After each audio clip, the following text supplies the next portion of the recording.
मैं सोने से पहले बस एक मच्छर को थप्पड़ मारकर सोया था, लेकिन अगले दिन जब मेरी आंख खुली तो मेरे पास एक्चुअल 8 पैक एब्स थे और साथ ही एक ऐसा सिस्टम अनलॉक हो गया था जो हर किल के साथ मेरा ब्लड की बूस्ट करता था। इस दुनिया में जहां मार्शल प्रोवेस की सबसे ज़्यादा इज्जत होती है और डीमंस और मॉन्स्टर्स हर जगह तबाही मचाते फिरते हैं, मुझे बस सिस्टम को मम्मी मम्मी कहकर बुलाना होता है और वो मुझे ब्लड की सपोर्ट दे देता है। मेरी एक दिन की कल्टीवेशन किसी जीनियस की 2.5 साल की प्रैक्टिस से भी ज़्यादा इफेक्टिव है। इतना ओवरपावर्ड सिस्टम मिलने के बाद भी मेरे क्लासमेट्स मुझे लूज़र बुलाते हैं। मेरे टीचर ने तो ग्रेजुएशन के बाद मुझे कंस्ट्रक्शन साइट पर ईंट उठाने की सलाह तक दे दी थी, लेकिन मुझे अच्छी तरह पता था कि कंस्ट्रक्शन साइट वाले भी मुझे हायर नहीं करेंगे, क्योंकि वहाँ ईंट उठाने के लिए ब्लड की स्कोर 91 चाहिए था और मेरा स्कोर सिर्फ बेचारा सा 82 था। मिनिमम रिक्वायरमेंट से नीचे एलिमिनेट होने से बचने के लिए मैंने स्कूल छोड़ दिया और कंस्ट्रक्शन साइट पर लेबर का काम करने लगा। मेरा प्लान था कि पैसे कमाकर ब्लड की पिल्स खरीदूंगा और अपना ब्लड की लेवल बढ़ाऊंगा। उस रात जब मैं बेड पर लेटा हुआ अगले दिन पैसे कमाने की प्लानिंग कर रहा था, तब एक मच्छर मेरे चेहरे पर बैठकर खून पीने लगा। मैंने हाथ उठाया और जोर से अपने ही मुंह पर थप्पड़ मार दिया। उसी वक्त मेरे कान में एक अजीब आवाज गूंजी, 1 मस्कीटो किल्ड, ब्लड्स की प्लस 0.01। मेरे सामने आए अनजान पैनल को देखते ही मुझे समझ आ गया कि मुझे सिस्टम मिल गया है। जब मैंने सिस्टम से बात करने की कोशिश की तो उसने कोई जवाब नहीं दिया, लेकिन जैसे ही मैंने जोर से मम्मी मम्मी चिल्लाया, तुरंत एक डिंग की आवाज़ के साथ रिप्लाई आ गया। मैंने सोचा कि एक मच्छर मारने पर मुझे 0.01 ब्लड्स की मिला है, जबकि एक ब्लड्स की पिल सिर्फ 6 पॉइंट्स ब्लड की देती है। मतलब मुझे बस 600 मच्छर मारने होंगे और एक ब्लड्स की पिल जितना इफेक्ट मिल जाएगा। मैं 10,000 से ज़्यादा की ब्लड्स की पिल अफोर्ड नहीं कर सकता था, इसलिए 600 मच्छर मारना कहीं ज़्यादा कॉस्ट इफेक्टिव था। ये सोचकर मैंने आराम से और 3 मच्छर मार दिए। तुरंत 3 नोटिफिकेशन साउंड्स मेरे कान में गूंजी, 3 मस्कीटोज किल्ड, ब्लड्स की प्लस 0.03। साथ ही मेरे शरीर में गर्म करंट्स दौड़ने लगे।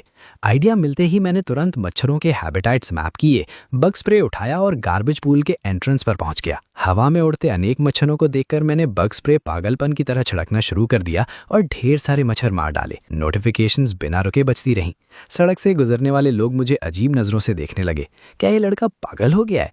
मच्छरों से लड़ाई क्यों कर रहा है? लेकिन उस वक्त मुझे किसी की बात की परवाह नहीं थी। नोटिफिकेशंस लगातार आती रहीं। सिर्फ 2.5 मिनट में मेरा ब्लड्स की 91.1 तक पहुंच गया। ये इंप्रूवमेंट 2 ब्लड्स की पिल्स के बराबर थी। मैंने गहरी सांस ली और अपनी एक्साइटमेंट को कंट्रोल किया। सिस्टम मम्मी सच में कमाल है भाई। उसके बाद मैं और नेबरहुड्स के गार्बेज पूल्स में गया और मच्छर मारने लगा।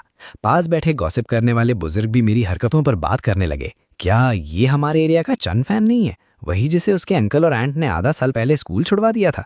वो कपल कितना घटिया है। चन फैन को स्कूल से निकाल दिया और उसके पेरेंट्स की पेंशन का पैसा अपने बेटे की ट्रेनिंग में लगा दिया। मैंने सुना था चन फैन के ब्लड्स की ग्रेड स्कूल में बहुत अच्छे थे। अगर उसने स्कूल नहीं छोड़ा होता तो वो पक्का मार्शल आर्टिस्ट बन गया होता। जब मेरे हाथ का सारा बग स्प्रे खत्म हो गया, तब मेरा ब्लड्स की बढ़कर 112 हो चुका था। इस पॉइंट पर मेरा पूरा शरीर इंप्रूव हो गया था। मेरा पहले का पतला सा बदन अब मसल से भरने लगा था और 8 पैक एब्स भी दिखने लगे थे। अगली सुबह मैं जल्दी से तैयार होकर बाहर निकल गया। अब चाहे मेरे पास सिस्टम चीट हो, लेकिन मार्शल आर्टिस्ट बनने से पहले मैं अपनी जॉब खोना अफोर्ड नहीं कर सकता था। इस दुनिया में मेरे ट्रांसमाइग्रेट होने से पहले पूरी ब्लू प्लैनेट टर्कोइज गैस से घिर गई थी। स्पिरिचुअल एनर्जी पूरी दुनिया में रिवाइव हो गई थी। स्पिरिचुअल एनर्जी से प्रभावित जानवर मॉन्स्टर्स बन गए जो सिर्फ मारना जानते थे। इंसानों के फायर आर्म्स फियर्स बीस्ट्स के सामने बिल्कुल बेकार साबित हुए। ब्लड्स की कल्टीवेट करने वाले मार्शल आर्टिस्ट ही घरों की रक्षा करने वाली मेन फोर्स बन गए। मेरे साथ काम करने वाले 3 अंकल्स की रिकमेंडेशन से मुझे स्लॉटर हाउस में चिकन्स मारने की जॉब मिल गई। जैसे ही मैंने पहला चिकन मारा, वही फैमिलियर सिस्टम साउंड मेरे कान में गूंजी, 1 chicken killed, EXP plus 10, bloods की प्लस 0.1। एक चिकन मतलब 10 मच्छरों के बराबर। पूरे दिन में मैंने अपना ब्लड्स की 112 से बढ़ाकर 200 के ऊपर पहुंचा दिया और 204 तक ले गया। मैं लगभग स्लॉटर हाउस के सारे चिकन्स मार चुका था। जैसे ही मैं फोरमैन के पास अपनी दिन भर की सैलरी लेने जाने वाला था, पास वाले वर्कशॉप के वर्कर्स जोर जोर से चिल्लाने लगे। साथ ही फियर्स बीस डिटेक्टर भी लगातार अलार्म बजाने लगा, भागो ये चिकन म्यूटेट हो गया है। पूरा वर्कशॉप पल भर में केओस में बदल गया। मैं तुरंत वर्कशॉप का दरवाजा खोलकर अंदर घुसा। म्यूटेटेड चिकन ने मुझे देखते ही सीधा अटैक कर दिया। उसकी बड़ी सी चोंच मेरी तरफ जबरदस्त स्पीड से आई। लाइफ और डेथ के इस मोमेंट पर मैंने उसकी गर्दन को कसकर पकड़ लिया। म्यूटेंट चिकन अपने तेज पंजों से लगातार लात मार रहा था। मैंने अपना हाथ घुमाया और सेकंड थ्रो लगा दिया। भयानक फोर्स से वो दूर जा गिरा। इस मूव ने उसे और गुस्सा दिला दिया। उसने दोनों पंख फड़फड़ाए और फिर से मेरी तरफ चार्ज कर दिया। उसकी जायंट बीक ने सीधा दीवार पर वार किया और आधी दीवार तुरंत टूटकर गिर गई। मैंने अपने माथे का ठंडा पसीना पोंछा। ये म्यूटेटेड चिकन मुझसे ज्यादा ताकतवर था अब मेरे पास सिर्फ जान लगाकर लड़ने का ही ऑप्शन था। जब उसने तीसरा अटैक किया तो मैंने फिर से उसकी गर्दन पकड़ ली। जो सेकंड थ्रो था वो 8 थ्रो कॉम्बो बन गया। मैं उसे बार बार जमीन पर पटकने लगा जबकि वो अभी भी कंफ्यूज था। इसी बीच बाहर की सिक्योरिटी टीम भी दौड़ती हुई आ गई। मेरे पागल बने काम को देखकर लीड सिक्योरिटी कैप्टन जो सोंग ने मुझे जल्दी से रोका। ओए लड़के, बस कर, ये चिकन पहले ही मर चुका है। उसकी बात सुनकर मुझे होश आया और मैंने हाथ से चिकन की गर्दन छोड़ दी। जो सोंग ने मेरे कंधे पर हाथ रखा और बोला, तुम थक गए होगे लड़के, पहले मेरे ऑफिस में आकर चाय पियो। ऑफिस पहुंचने के बाद जो सोंग वर्कशॉप की सर्विलेंस भी देख चुका था। उसे सबसे ज्यादा हैरानी इस बात की हुई कि जिस जवान ने नंगे हाथों से म्यूटेटेड चिकन को मार डाला वो असल में एक नया टेम्पररी वर्कर था। लिटिल ब्रो, तुम पहले से मार्शल आर्टिस्ट हो ना, फिर वर्कशॉप में लेबर का काम क्यों कर रहे हो? मैंने सिर हिलाकर कहा कि मैं भी मार्शल आर्टिस्ट नहीं बना हूँ। जो सोंग जोर से हंसा और साथ ही एक पीला एनवेलप निकाला। लिटिल ब्रो, तुम पक्का मार्शल आर्टिस्ट हो। जब टाइम मिले मार्शल आर्टिस्ट बिल्डिंग में टेस्ट करवा लेना। तुमने फैक्ट्री को बहुत बड़े डिजास्टर से बचा लिया है। अपर मैनेजमेंट ने स्पेशल अप्रूवल दिया है और तुम्हारे लिए बोनस तैयार किया है। ये 220 रुपीज आज की तुम्हारी सैलरी है।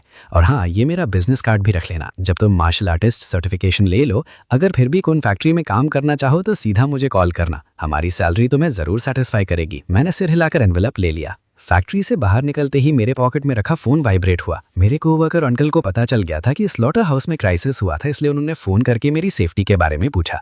मैंने उन्हें पूरी बात समझा दी।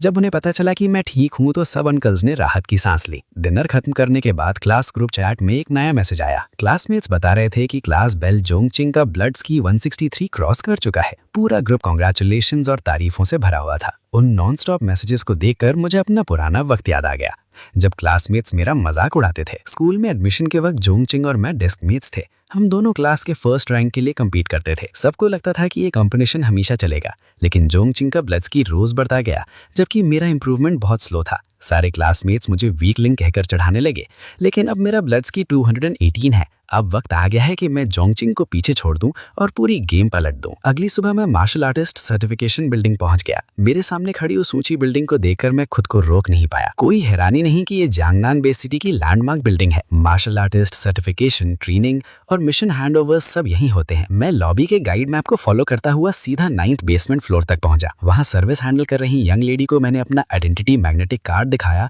और उसके खूबसूरत चेहरे पर तुरंत हैरानी का एक्सप्रेशन उभर आया। यंग लेडी ने इन्फॉर्मेशन कंफर्म करने के बाद मुस्कुराते हुए कहा, तुम इतनी छोटी उम्र में ही मार्शल आर्टिस्ट सर्टिफिकेशन के लिए आ गए हो। विंडो 36 पर जाकर अपना ब्लड शीट टेस्ट कराओ। अगर ब्लड शीट 200 से ऊपर हुआ तो तुम्हें एक फॉर्म दिया जाएगा। उसे वापस मेरे पास ले आना और मैं तुम्हारा मार्शल आर्टिस्ट बैज बना दूंगी।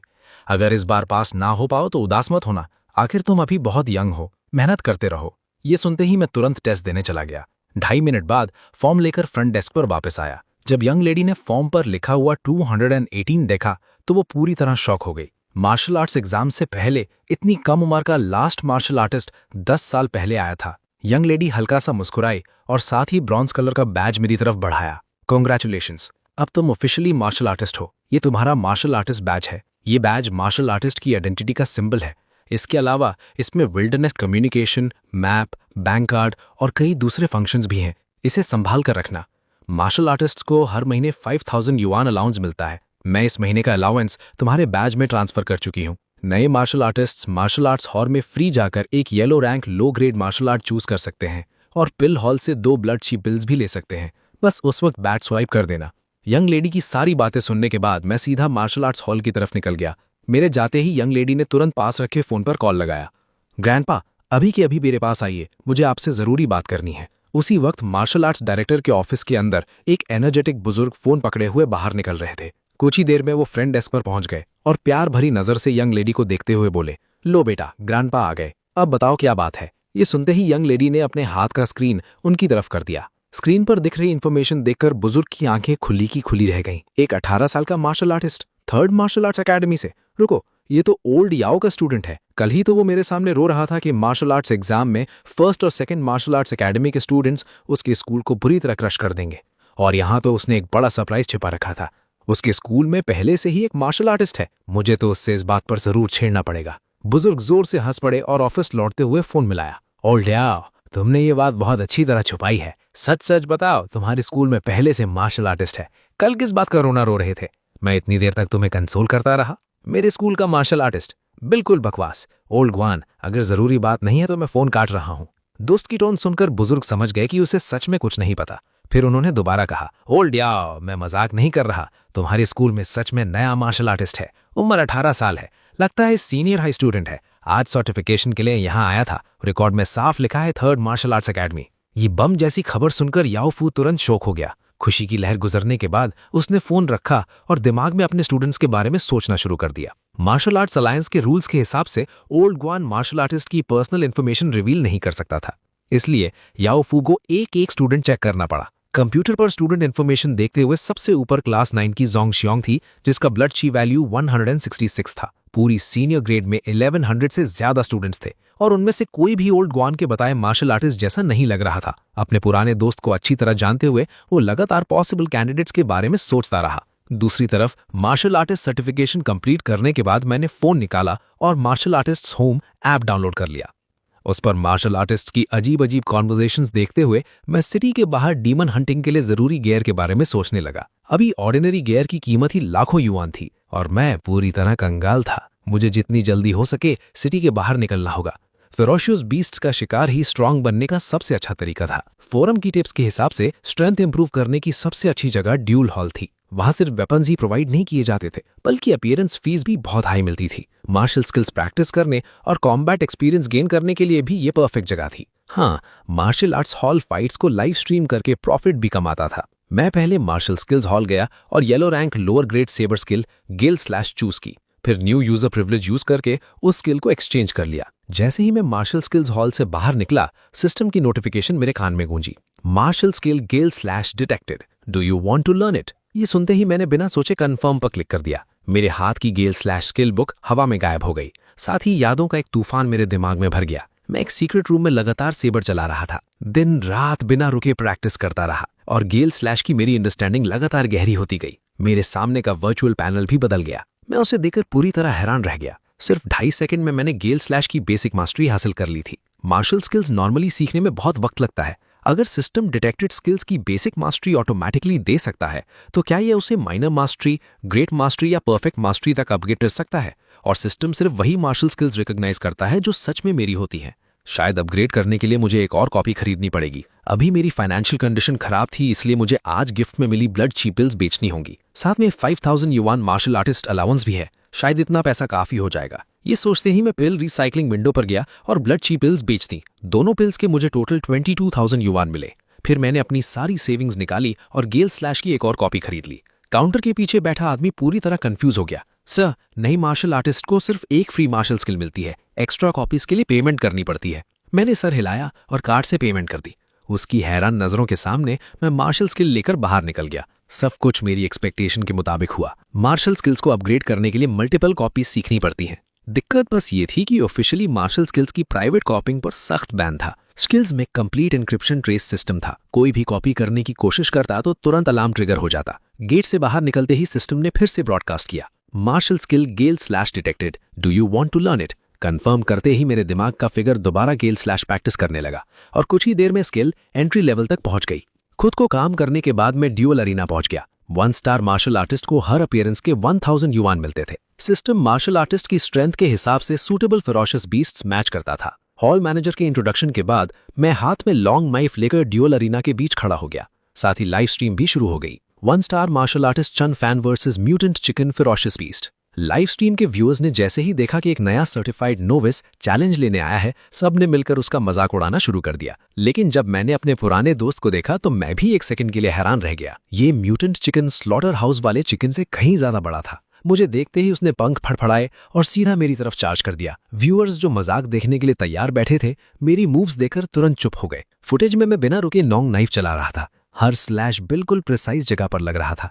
2.5 सेकंड से भी कम वक्त में म्यूटेंट चिकन जमीन पर गिर गया और हमेशा के लिए शांत हो गया। उसी वक्त सिस्टम की आवाज मेरे कान में गूंजी, killed level 1 ferocious beast mutant chicken, chi and blood +3। Appearance fees automatically मेरे मार्शल आर्टिस्ट बैच में ऐड हो गई।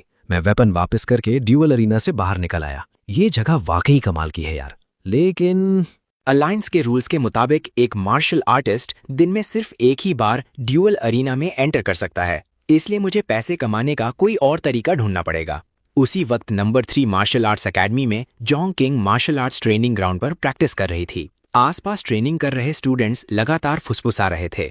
जॉन्ग किंग कितनी हार्ड वर्किंग है, मुझे उससे सीखना चाहिए। अपनी तारीफ सुनकर भी जॉन्ग किंग ने कोई खास रिएक्शन नहीं दिया, क्योंकि उसने कभी भी इन स्टूडेंट्स को अपना कंपेटिटर माना ही नहीं था। पिछले कई सालों में चैन फान ही उसका इकलौता ओपोनेंट था। बस अफसोस की बात ये थी कि वो स्कूल जल्दी छोड़ गया।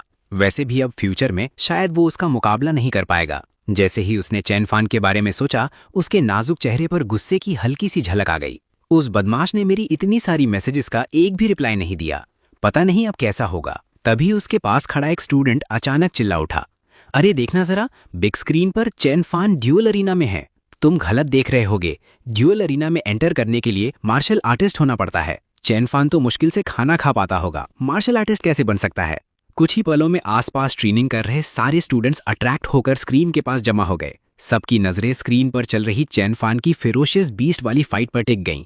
उसने 2-2.5 सेकंड से भी कम वक्त में अपने ओपोनेंट को हरा दिया। हर तरफ से हैरानी भरी आवाजें आने लगी। जॉन्ग किंग सबसे पहले भीड़ में घुसकर आगे पहुंची। चैन फान को फेरोशियस बीस्ट को मरते देख उसका खूबसूरत चेहरा शौक से भर गया। तुम भी ना चैन फान, अब समझ आया तुमने मेरी मैसेजेस का रिप्लाई क्यों नहीं दिया। इतने दिनों से सब कुछ छुपा रहे थे, लेकिन मैं हार नहीं मानूंगी। हमारी कंपटीशन अभी खत्म नहीं हुई। बिग स्क्रीन के सामने लगी भीड़ को देखकर हेड टीचर वोंग फांग मुस्कुराते हुए उधर आ गईं। पास के स्टूडेंट्स ने तुरंत उन्हें ग्रीट किया और देखने के लिए बुलाया। जब कंफर्म हुआ कि स्क्रीन पर सच में चैन फान ही है, तो वोंग फांग भी शॉक हो गईं। कल की एंड ब्लड टेस्ट के बाद प्रिंसिपल याओ ने सारे सीनियर ईयर हेड टीचर्स की मीटिंग बुलाई थी। मीटिंग में उन्होंने बताया था कि सीनियर स्टूडेंट्स में एक मार्शल आर्टिस्ट मौजूद है, लेकिन किसी को नहीं पता था कि वो कौन है। वोंग फांग ने कभी नहीं सोचा था कि वो मार्शल आर्टिस्ट उसका ही स्टूडेंट चैन फान निकलेगा। इतनी बड़ी खुशी से भरकर वो तुरंत प्रिंसिपल के ऑफिस की तरफ दौड़ गईं।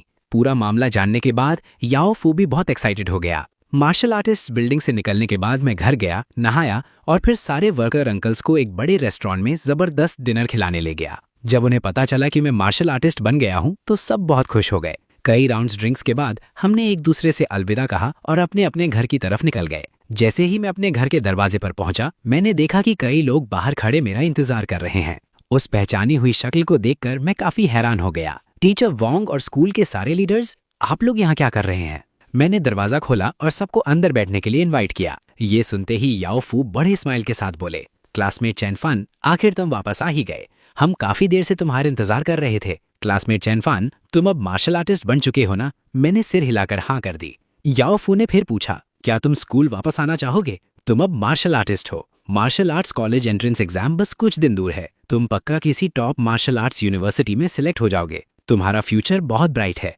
और टीचर वोंग ने हमें तुम्हारी सिचुएशन के बारे में सब बता दिया है। स्कूल ने स्पेशली तुम्हारे लिए 1 लाख युआन की स्कॉलरशिप भी अरेंज की है, इसलिए किसी चीज की चिंता मत करो। उनकी बात सुनकर मुझे वो दिन याद आ गया जब मैंने स्कूल छोड़ा था। टीचर वोंग उस वक्त बहुत अपसेट थीं। उन्होंने स्पेशली मेरा एनरोलमेंट स्टेटस भी संभाल कर रखा था ताकि मैं फ्यूचर में डिप्लोमा ले सकूं। मैं दिल से टीचर वोंग का शुक्रगुजार था।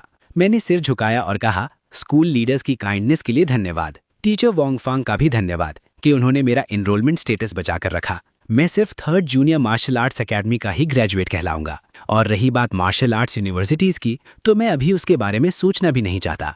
ये सुनते ही याओ फू ने वोंग फांग की तरफ अप्रूवल भरी नजर से देखा। सारी डिटेल्स फाइनल होने के बाद मैं सबको रेसिडेंशियल कंपाउंड के बाहर तक छोड़ने गया और फिर बेड पर लेटकर सो गया। उसी वक्त जाननान बेस सिटी के पब्लिक सिक्योरिटी ब्यूरो के बिल्डिंग में एक पुलिस ऑफिसर अपने सुपीरियर को रिपोर्ट कर रहा था। बॉस, हमने विक्टिम की आइडेंटिटी कंफर्म कर ली है। उसका नाम चैन फान है, मेल, 39 ईयर्स का।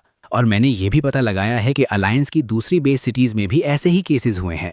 वहां के विक्टिम्स का नाम भी चैन फान ही था।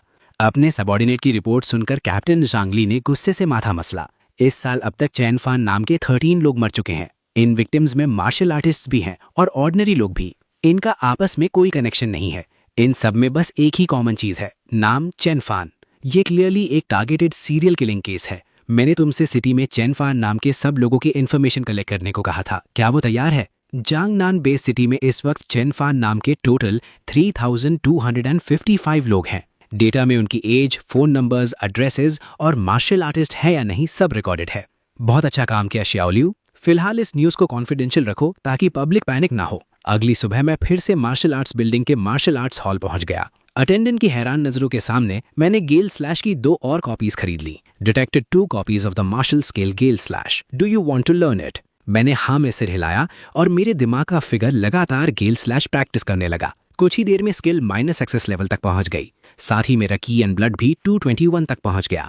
अब वाला मैं कल वाले खुद को आराम से हरा सकता था, लेकिन मैं अभी भी बहुत गरीब था। मुझे सिटी के बाहर जाकर फेरोशियस बीस्ट्स का शिकार करना ही होगा। इस वक्त मार्शल स्किल्स मेरी वीकनेस नहीं थी, मेरी सबसे बड़ी कमी एक्चुअल कॉम्बैट एक्सपीरियंस था। ये सोचकर मैं फिर ड्यूअल हॉल गया। कल के आउटस्टैंडिंग परफॉर्मेंस की वजह से इस बार मुझे रेड आइड सिल्वर कैट के अगेंस्ट मैच किया गया। 2 मीटर लंबी सिल्वर कैट मेरे सामने आ खड़ी हुई। उसने तुरंत अपने शार्प क्लॉज मेरी तरफ घुमा दिए। मैंने सिर हल्का सा झुकाकर अटैक डॉज कर लिया और मेरे पीछे वाली अलॉय वॉल पर गहरा निशान बन गया। सिल्वर कैट गरजी और दोबारा अटैक करने दौड़ी, लेकिन मेरे पास पहुंचने से पहले ही मेरे लॉन्ग नाइफ ने उसे हवा में उड़ा दिया।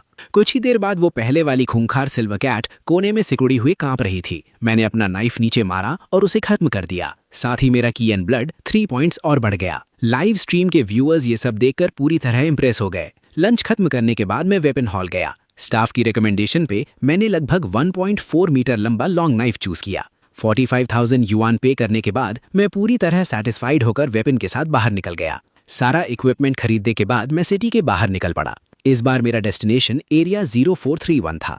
ये जगह पहले एक छोटा सा टाउन हुआ करता था, लेकिन अब यहाँ लो लेवल फेरोशियस बीस्ट रहते थे। आउटर एरिया में मोस्टली लेवल 1 फेरोशियस बीस्ट थे, जबकि कोर एरिया में लेवल 2 और 3 के बीस्ट मिलते थे। 2.5 घंटे चलने के बाद मैं एरिया 0431 में एंटर कर गया। हाईवे के आगे 2 बड़े स्कॉर्पियन बीस्ट्स रोड पर फूड ढूंढ रहे थे। मुझे देखकर उन्होंने अपनी पूंछ उठाई और अटैक कर दिया। मैंने बैटल नाइफ घुमाकर एक को पीछे धकेल दिया, फिर ब्लेड का टेप घुमाकर सीधा एक स्कॉर्पियन के सर को पार कर दिया। अपने साथी को मरते देख दूसरा स्कॉर्पियन पागल हो गया और स्टिंगर घुमाकर मुझ पर टूट पड़ा। मैंने लॉन्ग नाइफ से अटैक ब्लॉक किया और उसी मौके का फायदा उठाकर एक ही स्ट्राइक में उसे भी मार दिया। मेरे शरीर में 6 पॉइंट्स की एंड ब्लड समा गए। मैं स्कॉर्पियन बीस्ट्स के पास बैठा, उनकी स्टिंगर्स और पिंचर्स बैग में रखे और आगे बढ़ता गया। सिर्फ एक सुबह में मैंने 20 लेवल 1 फेरोशियस बीस्ट्स का शिकार कर लिया और मेरा की एंड ब्लड लेवल 290 तक पहुंच गया। 2 स्टार मार्शल आर्टिस्ट बनने के लिए मुझे अभी भी 210 की एंड ब्लड और चाहिए थे। मेरा बैकपैक भी लूट से पूरी तरह भर गया था। आखिरी फेरोशियस बीस्ट को लात मारकर खत्म करने के बाद मैं सिटी की तरफ लौट आया। 2.5 घंटे बाद मैं वापस फॉरियर बिल्डिंग पहुंच गया। मैंने अपने बैग का सारा लोट वानशंग पवेलियन को बेच दिया और सिर्फ इन मटेरियल से ही मुझे 78,000 युआन मिल गए। सिर्फ एक ही दिन में मैंने उतने पैसे कमा लिए जितने पहले कभी नहीं कमा सकता था। मैंने 30,000 युआन खर्च करके एक बड़ा बैकपैक खरीदा। अपनी स्ट्रेंथ को जितनी जल्दी हो सके बढ़ाने के लिए मैंने फ़ोन निकाला और स्लॉटर हाउस वाले जो सॉन्ग को कॉल लगाया। मैंने उसे बताया कि मैं वापस अपनी पोस्ट पर आकर चिकन्स मारना चाहता हूँ। जो सॉन्ग मुझे कंफ्यूज नज़रों से देख रहा था, जबकि मैं असेंबली लाइन पर तेज़ी से काम कर रहा था। मेरा नाइफ लगातार ऊपर नीचे चल रहा था। दोपहर से लेकर अगली सुबह तक मैंने बचर नाइफ से लगातार चिकन्स काट दिए। टोटल मिलाकर मैंने 1200 चिकन स्लॉटर कर दिए। जब मैंने सिस्टम पैनल पर आए अपग्रेड्स देखे तो मैं बहुत सेटिस्फाई हुआ। इस पॉइंट पर मेरा chi and blood stat already 2 star warrior level को क्रॉस कर चुका था। मैंने पूरी रात जागकर काम किया, फिर ब्रेकफास्ट शॉप पर 2 होने वाले स्टीम्ड बंस खाए और दोबारा सिटी के बाहर निकल गया। आज के हंटिंग टारगेट्स भी 1 स्टार फेरोशियस बीस्ट ही थे। मैं हायर लेवल बीस्ट्स के पीछे नहीं गया क्योंकि मेरा लॉन्ग ब्लेड अभी उनके लिए काफ़ी नहीं था। मॉन्स्टर्स के ग्रुप्स मुझे देखते ही मेरी तरफ टूट पड़े, लेकिन माइनर सक्सेस लेवल गेल स्लैश के सामने सारे फेरोशियस बीस्ट्स मेरी ब्लेड के नीचे जल्दी ही मर गए। मेरे पैरों के पास बनी बीस्ट कॉप्सेस की छोटी पहाड़ी मेरी बैटल अचीवमेंट्स का सबूत थे। जब मैंने सिस्टम पैनल खोलकर स्टैट्स चेक किए तो मैं पूरी तरह शॉक हो गया। मेरा ची एंड ब्लड ऑलरेडी 1051 तक पहुंच चुका था। मेरा लेवल भी बढ़कर 3 स्टार वॉरियर हो गया था। 3 स्टार और 4 स्टार वॉरियर के बीच का गैप बहुत बड़ा होता है। लेवल अप करने के लिए 5000 से ज़्यादा ची एंड ब्लड पॉइंट्स चाहिए होते हैं। सारा लूट बैकपैक में भरने के बाद मैं फिर से सिटी लौट आया। सिटी गार्ड ने मुझे इतना बड़ा बैकपैक उठाए देखकर हैरान रह गया। भाई, क्या मैं सही देख रहा हूँ? इसने अकेले ही पूरी स्क्वाड से ज़्यादा मॉन्स्टर्स मार दिए। वानशिंग पवेलियन का बॉस 2 जवान मुझे खून से लथपथ देखकर उछल पड़ा। फिर जब उसने मेरा फूला हुआ बैकपैक देखा तो और भी ज्यादा शॉक हो गया। शाओचेन, तुम बहुत ज्यादा मेहनत कर रहे हो, कहीं चोट तो नहीं लगी? मैं मुस्कुराया और सर हिला दिया। ये सब फेरोशियस बीस्ट्स का खून है। ये सुनते ही दूचवान ने राहत की सांस ली और टेबल पर रखे लूट को काउंट करना शुरू कर दिया। सारी कैलकुलेशंस कंप्लीट करने के बाद आज की मेरी अर्निंग 7,20,000 युआन निकली। जब मैं पैसे लेकर निकलने ही वाला था तब दूचवान ने मुझे रोक लिया। शाओचेन, इतनी जल्दी मत जाओ, हमारी शॉप में शावर रूम है, पहले जाकर फ्रेश हो जाओ। क्लोजेट में मेरे बेटे के कपड़े रखे हैं, सब साफ है, उसकी हाइट भी लगभग तुम्हारे जैसी ही है, परफेक्टली फिट आ जाएंगे।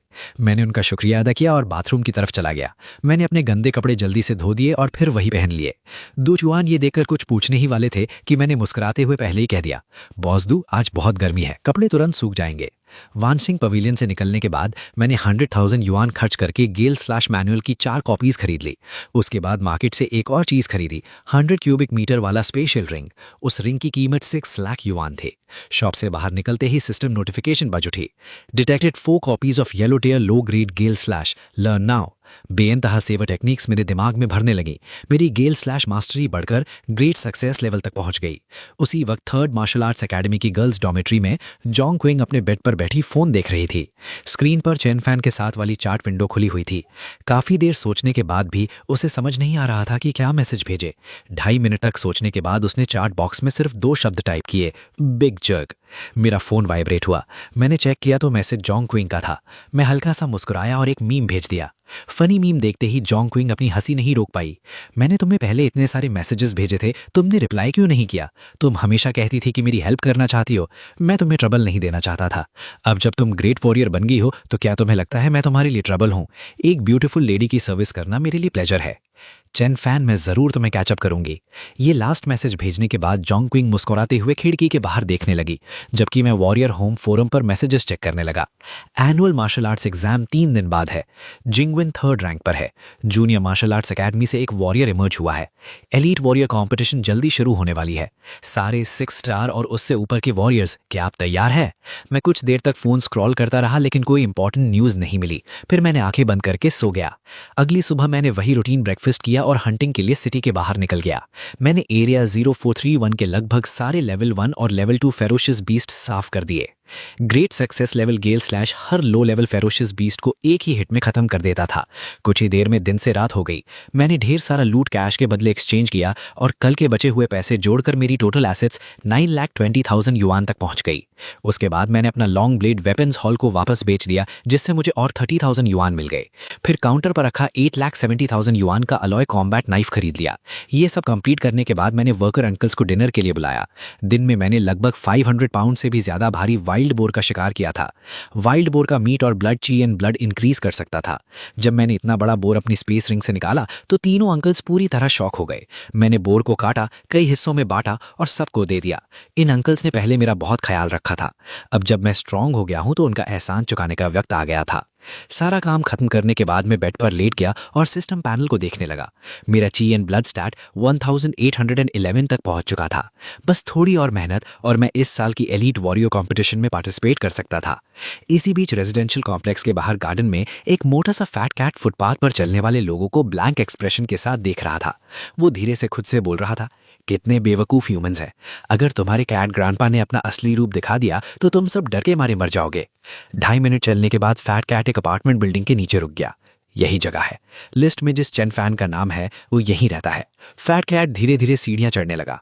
असल में उसका ट्रू फॉर्म एक level 2 feral beast sharp claw tiger cat था। किस्मत से उस पर डीमन किंग की नजर पड़ गई थी। एक सीक्रेट रिचुअल के जरिए उसे इंटेलिजेंस मिल गई थी। अपने क्यूट फैट कैट अपीयरेंस की वजह से वो आसानी से जांगनान बेस सिटी में घुस आया था। कुछ समय पहले ही स्पॉन को एक्टिवेट किया गया था। उसकी हंटिंग टारगेट लिस्ट में एक ह्यूमन था जिसका नाम चेन फैन था। इस वक्त फैट कैट मेरे घर के दरवाजे तक पहुंच गया। उसका मोटा सा शरीर फूलकर अपने असली रूप में बदल गया। उसने एक ही पंजे के वार से वुडन डोर तोड़ दिया। मैं फोन स्क्रॉल कर रहा था और बेड से उठने ही वाला था जब फैट कैट सीधा मेरे बेडरूम के दरवाजे तक पहुंचा। मेरे सामने खड़े शार्प क्लॉ टाइगर कैट को देखकर मैं पूरी तरह कंफ्यूज हो गया। इतना बड़ा फेरल बीस्ट मेरे घर में कैसे घुस गया, मैं समझ ही नहीं पाया। मैंने तुरंत अपना अलॉय कॉम्बैट नाइफ समन किया। फैट कैट की शॉक भरी आंखों के सामने उसका खूंखार सिर उसके शरीर से अलग होकर उड़ गया। 2.5 मिनट बाद मैंने शार्प क्लॉ टाइगर कैट को अपनी स्पेस रिंग में रखा और रूम की सारी गड़बड़ साफ कर दी। अगली सुबह मैं फिर से पैसे कमाने और लेवल अप करने के काम में लग गया। उस दिन मैंने 200 से ज्यादा फेरल बीस्ट्स मार डाले। मेरा ची एंड ब्लड स्टैट 2891 तक पहुंच गया। सारा लूट बेचकर मैंने 1.35 मिलियन युआन कमा लिए। उसके बाद मैं मार्शल आर्ट्स हॉल गया और गेल स्लैश मैनुअल्स का पूरा ढेर खरीद लिया। सिस्टम ने 20 गेल स्लैश मैनुअल्स रिकॉग्नाइज कर लिए। मेरे दिमाग के अंदर वाला छोटा फिगर एक यंग बच्चे से बदलकर मिडिल एज्ड आदमी बन गया। गेल स्लैश ने सफलता से अपनी लिमिट तोड़ दी और परफेक्ट स्टेट तक पहुंच गया। लेकिन मिडिल एज चेन फैन ने ब्लेड घुमाना बंद नहीं किया। पल भर में 20 साल गुजर गए और चेन फैन एक छोटा सा बूढ़ा आदमी बन गया। अब उसके हाथ में कोई बड़ी ब्लेड नहीं थी।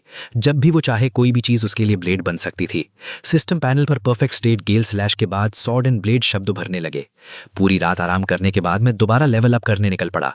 मैंने एरिया 0431 के आसपास के सारे मॉन्स्टर्स का सफाया कर दिया। मेरा चीएन ब्लड स्टैट सफलता से 5001 तक पहुंच गया और मैं 4 स्टार वॉरियर रैंक में एंटर कर गया। अब 5 स्टार वॉरियर तक पहुंचने के लिए सिर्फ 4999 पॉइंट्स ही चाहिए थे। सारे फेरल बीस्ट्स पैक करने के बाद मैं लूट बेचने वानशिंग पवेलियन वापस गया। इस बार काउंटर के पीछे बॉस दू नहीं बल्कि मेरा पुराना क्लासमेट दू चांगजे खड़ा था। अरे फैनगे, क्या कोइंसिडेंस है? मैंने मुस्कुराते हुए पूछा। तुम्हें तो स्कूल में होना चाहिए था ना? आज बॉस डू यहाँ क्यों नहीं है?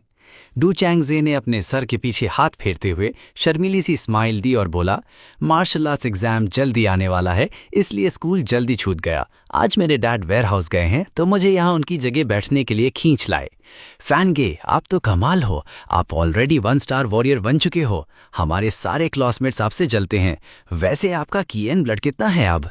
मार्शल आर्ट्स एग्जाम में तो आप सबको क्रश कर दोगे ना? मैं हंस पड़ा और बात टाल दी। बस 150 से थोड़ा ऊपर है, शायद कोई अच्छा स्कूल मिल जाए। वैसे बॉस डू नहीं है तो तुम गुड्स रिसीव कर लोगे ना? डू चैंगजे ने अपनी चेस्ट ठोकर कहा, मैं बचपन से डैड की शॉप में हेल्प करता आया हूँ, ये सब मेरे लिए बहुत ईजी है। ये सुनते ही मैंने अपने रिंग से मटेरियल्स निकालने शुरू कर दिए। मटेरियल्स का पहाड़ देखकर डू चैंगजे ने तेज सांस खींच ली। ये तो लेवल 2 फेरल बीस्ट हैं और वो लेवल 3 फेरल बीस्ट। हे भगवान, फैन ब्रो, आप तो ऑलरेडी 3 स्टार वॉरियर हो। बात करते करते उसने सारा माल काउंट भी कर लिया। टोटल 3.3 मिलियन बनते हैं। मेरे कंफर्मेशन के बाद डू चैंगजे ने ट्रांजैक्शन कंप्लीट कर दिया। उसके बाद हम दोनों ऊपर वाले रेस्टोरेंट में खाना खाने चले गए और फिर एक दूसरे को बाय बाय बोल दिया। वापस आते वक्त मुझे कुछ दिन पहले 3 अंकल्स के साथ हुई बात याद आ गई। सिटी के एक वेयरहाउस में फुल टाइम वर्कर्स की हायरिंग चल रही थी और तीनों इंटरव्यू देने गए थे। अब तक रिजल्ट आ जाना चाहिए था, ये सोचते ही मैंने उन्हें कॉल कर दिया। फोन की दूसरी तरफ अंकल यू की उदास आवाज सुनते ही मुझे समझ आ गया कि क्या हुआ होगा। मैंने तुरंत उनका एड्रेस पूछा और उनकी तरफ निकल गया। तीनों सड़क के किनारे बैठकर सस्ती शराब पी रहे थे। एक छोटी सी बोतल तीनों लोग मिलकर शेयर कर रहे थे।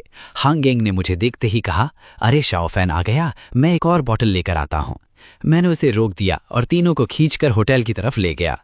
तीनों मिलकर भी मेरी ताकत का विरोध नहीं कर पाए। होटल लॉबी पहुंचते ही मैनेजर ने तुरंत एक टेबल अरेंज कर दिया और अच्छा खाना और ड्रिंक्स सर्व कर दिए।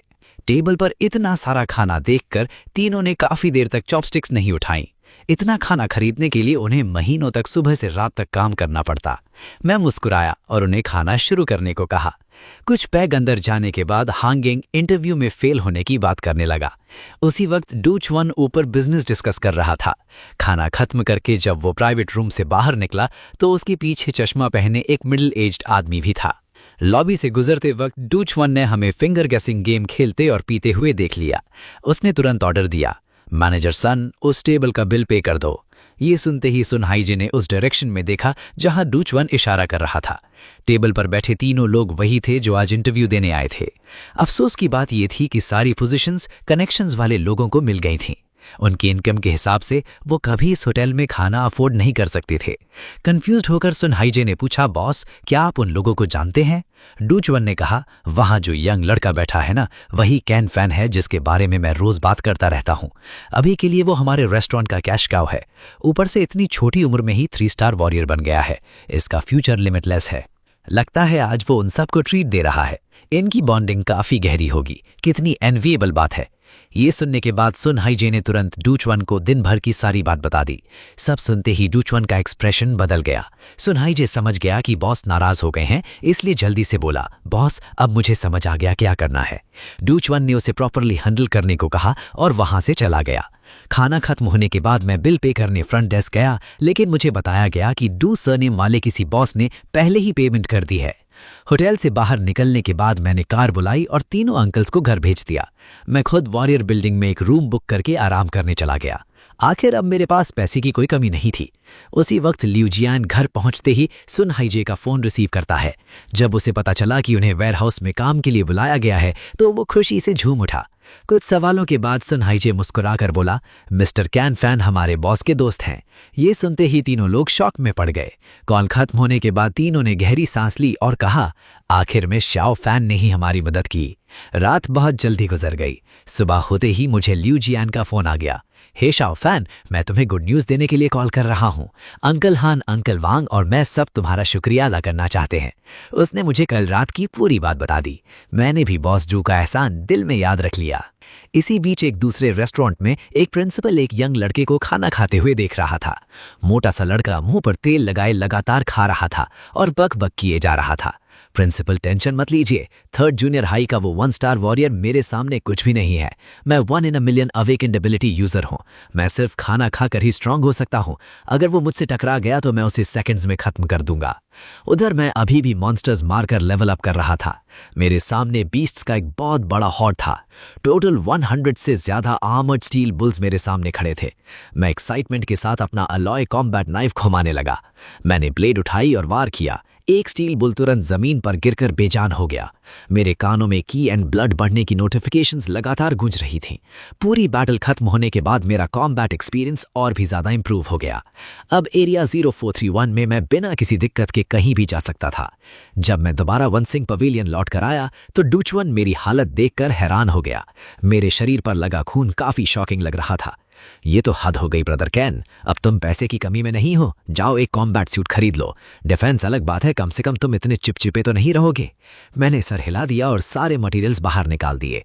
जमीन पर लगे मटेरियल के ढेर को देखकर डूचवन फिर शॉक हो गया। बॉस डू, आराम से काउंट कर लेना, बस बाद में पैसे ट्रांसफर कर देना। ये सुनते ही डूचवन मुस्कुराकर बोला, ब्रदर कैन, घर जाकर फोन जरूर चेक करना। आज हमारी जियांगनान बेस सिटी का मार्शल आर्ट्स एग्जाम डे है। Number 1 junior martial arts academy में एक अवेकेंड वन निकला है। किसी को नहीं पता उसने किस तरह की एबिलिटी अवेकन की है, लेकिन एग्जाम के दौरान ही वो ऑलरेडी 4 स्टार वॉरियर था। उसने मार्शल आर्ट्स एग्जाम का ऑल टाइम रिकॉर्ड तोड़ दिया। मैंने अपने माथे पर हाथ मारा और मुझे याद आया कि आज एग्जाम का दिन था। दिल के अंदर मैं भी थोड़ा हैरान हो गया। इस साल एक अवेकेंड वन भी सामने आ गया था। मैंने अपनी इंस्टिंक्टिव जेलसी को दबा दिया और 7,50,000 युआन खर्च करके एक नैनो कॉम्बैट सूट खरीद लिया। सेल्स पर्सन के मुताबिक ये सूट सर्दियों में गर्म और गर्मियों में ठंडा रखता था। पेमेंट कंप्लीट होते ही डूचवान ने मुझे 6,30,000 युआन और एक लिस्ट ट्रांसफर कर दी। उसका शुक्रिया अदा करके मैं होटल गया, शार लिया और सीधा सो गया। मेरा क्लास ग्रुप चैट मैसेजेस से फटा जा रहा था। एग्जाम खत्म होते ही जोंगक्विंग ने मैसेज भेजा, vitality 180 Jiangnan martial arts university में एडमिशन मिल गया। मैंने उसे कॉन्ग्रेचुलेशंस भेजा और फोन बंद करके सो गया। अगले कुछ दिनों तक मैं एरिया 0401 में घूम घूम कर फेरोशियस बीस्ट्स का शिकार करता रहा। मेरे पीछे भागने वाले बीस्ट्स एक छोटी बीस्ट टाइट जैसे लग रहे थे। पूरा दिन हाई इंटेंसिटी फाइटिंग करने के बाद मैं थकान से आधा मरा हुआ महसूस करता था। शारीरिक और मानसिक दोनों तरह से मैं पूरी तरह से ड्रेन हो चुका था। लूट फेरीमैन को देने के बाद मैं बेड पर लेटकर आंखें बंद करके कल्टिवेट करने लगा। मेरी वाइटैलिटी अब 1530 तक पहुंच चुकी थी। मैं ऑफिशियली 5 स्टार वॉरियर बन चुका था। 6 स्टार तक पहुंचने के लिए मुझे 50,000 वाइटैलिटी चाहिए थी। ये बहुत बड़ा गैप था और मुझे और भी ज्यादा मेहनत करनी थी। एलीट वॉरियर कंपटीशन भी जल्दी शुरू होने वाली थी। उसमें पार्टिसिपेट करने के लिए मिनिमम रिक्वायरमेंट ही 6 स्टार वॉरियर थी। तभी मेरे फोन के वॉरियर होम ऐप पर एक नोटिफिकेशन आई, एलीट वॉरियर कंपटीशन की ऑफिशियल अनाउंसमेंट रिलीज हो चुकी है। रजिस्ट्रेशन आज से ओपन है। जो चैंपियन बनेगा उसे 300 मिलियन युआन का बोनस दिया जाएगा। सेकंड प्लेस को 200 मिलियन युआन और थर्ड प्लेस को 100 मिलियन युआन दिए जाएंगे। टॉप 500 पार्टिसिपेंट्स को 10 मिलियन युआन ईच मिलेंगे। इसके अलावा टॉप 300 को Jiangnan base martial arts library में एंट्री मिलेगी, जहां वो एक मार्शल आर्ट स्किल चूज कर सकते हैं। ये इन्फॉर्मेशन पढ़ने के बाद मैं इतना थक चुका था कि तुरंत सो गया। उसी वक्त थर्ड मार्शल आर्ट्स एकेडमी के याओ फू फोरम पर चल रही न्यूज देखकर बहुत गुस्से में थे। हर पोस्ट में चैन फैंग को नूब कहा जा रहा था। सुना है नंबर 3 जूनियर एकेडमी में इस साल एक 1 स्टार वॉरियर है, जरा बाहर आकर हेलो तो बोलो। ओए नंबर 3 जूनियर के वॉरियर, इंफीरियर फील मत करो। मैं एक अवेकेंड वन हूं, हम दोनों एक ही लेवल के नहीं हैं। नंबर 3 जूनियर तो नंबर 3 जूनियर ही रहेगा। तुम लोगों ने सच में सोचा था कि इस साल नंबर 1 जूनियर की पोजीशन को चैलेंज कर सकते हो? खुद को बहुत ज्यादा समझ रहे हो। सब के सब चुपचाप नीचे बैठे रहो। ये सब देखकर याओ फू का गुस्सा 7वें आसमान पर पहुंच गया। उन्होंने तुरंत नंबर 1 जूनियर एकेडमी के प्रिंसिपल को फोन लगाया और जोर जोर से चिल्लाने लगे, लेकिन सामने वाले प्रिंसिपल ने फैक्ट्स के साथ उनकी बात बंद कर दी। हमारा होम रूम ग्रुप भी इसी न्यूज से भर गया था। वू चैंग ज़ैंग खुद को रोक नहीं पाया और मैसेज भेजा, ब्रदर फैन, पहले ही सॉरी बोल रहा हूं, लेकिन उस जू वैन को इतना एरोगेंट होकर तुम्हें इंसल्ट करते देख मैं और बर्दाश्त नहीं कर सकता। कुछ समय पहले ब्रदर फैन 1 स्टार वॉरियर बना था। मुझे पता है तुम सब अभी भी सोचते हो कि ब्रदर फैन सिर्फ 1 स्टार वॉरियर है। आखिर इतना ज्यादा टाइम भी नहीं हुआ, लेकिन शायद तुम में से काफी लोग जानते हैं कि मेरी फैमिली वॉरियर बिल्डिंग में शॉप चलाती है। ब्रदर फैन लगातार हमारी शॉप को मटेरियल्स बेचता रहा है। कुछ दिन पहले ही वो लेवल 3 फेरोशियस बीस्ट के मटेरियल्स बेच रहा था और ब्रदर फैन ने खुद एक्सेप्ट किया था कि वो 3 स्टार वॉरियर है। ये मैसेज ग्रुप में न्यूक्लियर बॉम्ब की तरह फट गया। हमारी होम रूम टीचर वैंग फैंग भी तुरंत ऑनलाइन आ गई। कई बार कंफर्म करने के बाद उन्होंने प्रिंसिपल ऑफिस में कॉल करके ये न्यूज बता दी। ये सुनते ही याओ फू पूरी तरह शॉक हो गए। क्या चेन फैंग अब 3 स्टार वॉरियर बन गया है? नहीं, मुझे खुद चेन फैंग से बात करनी होगी। मैं गहरी नींद में था जब फोन की रिंग ने मुझे जगा दिया। मैंने आंखें मसलते हुए कॉल रिसीव की। दूसरी तरफ से याओ फू की एक्साइटेड आवाज आई। चैन फैंग, इतनी रात को डिस्टर्ब करने के लिए सॉरी, लेकिन मुझे एक बहुत जरूरी बात कंफर्म करनी है। सच सच बताओ, क्या तुम अब 3 स्टार वॉरियर हो? फिर याओ फू ने फोरम पर चल रही सारी बात मुझे बता दी। जू वेन का मुझे नीचा दिखाने वाला एटीट्यूड देखकर मैं भी काफी गुस्से में आ गया। फोन के दूसरी तरफ याओ फू मेरे जवाब का इंतजार करते रहे। कुछ देर सोचने के बाद मैंने धीरे से कहा, प्रिंसिपल, मैं 3 स्टार वॉरियर नहीं हूं। ये सुनते ही याओ फू कुछ अच्छा बोलने ही वाले थे, लेकिन मैंने उनकी बात काट दी। प्रिंसिपल, मैं 3 स्टार वॉरियर नहीं हूं, मैं अब 5 स्टार वॉरियर हूं। मेरा current sea and guard level 10,535 है। ये सुनते ही याओ फू शॉक में अपनी कुर्सी से लगभग उछल पड़े। सिर्फ कुछ ही दिनों में तुम 1 स्टार से 5 स्टार वॉरियर बन गए। क्या तुम भी अवेकन 1 हो? मैंने थोड़ा ऑकवर्ड होकर जवाब दिया, शायद नहीं, लगता है मैं बस बहुत गिफ्टेड हूं। चैन फैंग, आज एलीट वॉरियर कंपटीशन की ऑफिशियल अनाउंसमेंट रिलीज हुई है। मुझे लगता है तुमने देख ली होगी। जू वेन अब 4 स्टार वॉरियर बन चुका है और उसने अनाउंस कर दिया है कि वो इस साल की एलीट वॉरियर कंपटीशन में पार्टिसिपेट करेगा। तुम्हारा क्या प्लान है? क्या तुम रजिस्ट्रेशन डेडलाइन से पहले 6 स्टार वॉरियर बनने का कॉन्फिडेंस रखते हो? मैं चाहता हूं कि तुम एलीट वॉरियर कंपटीशन में जरूर जाओ, अपने लिए और नंबर 3 जूनियर हाई के लिए। जू वैन और नंबर 1 जूनियर हाई के एरोगेंट एटीट्यूड को तोड़ दो। मैंने सीरियस टोन में जवाब दिया, प्रिंसिपल, टेंशन मत लीजिए, मैं जरूर कंपीट करूंगा। कॉल कट करने के बाद मैंने प्लान बनाना शुरू किया कि 6 स्टार वॉरियर तक कैसे पहुंचना है। अगली सुबह मैं फेरल बीस्ट्स का शिकार करने सिटी से बाहर निकल गया। इस वक्त मेरी top running speed 70 kilometre per hour तक पहुंच चुकी थी। मेरा डेस्टिनेशन एरिया 0455 था, जो एरिया 0431 से भी ज्यादा दूर था। सिर्फ 1 घंटे में मैं 0455 आउटपोस्ट के बाहर पहुंच गया। मेरे सामने छोड़ी हुई ऊंची बिल्डिंग्स की पूरी लाइन खड़ी थी।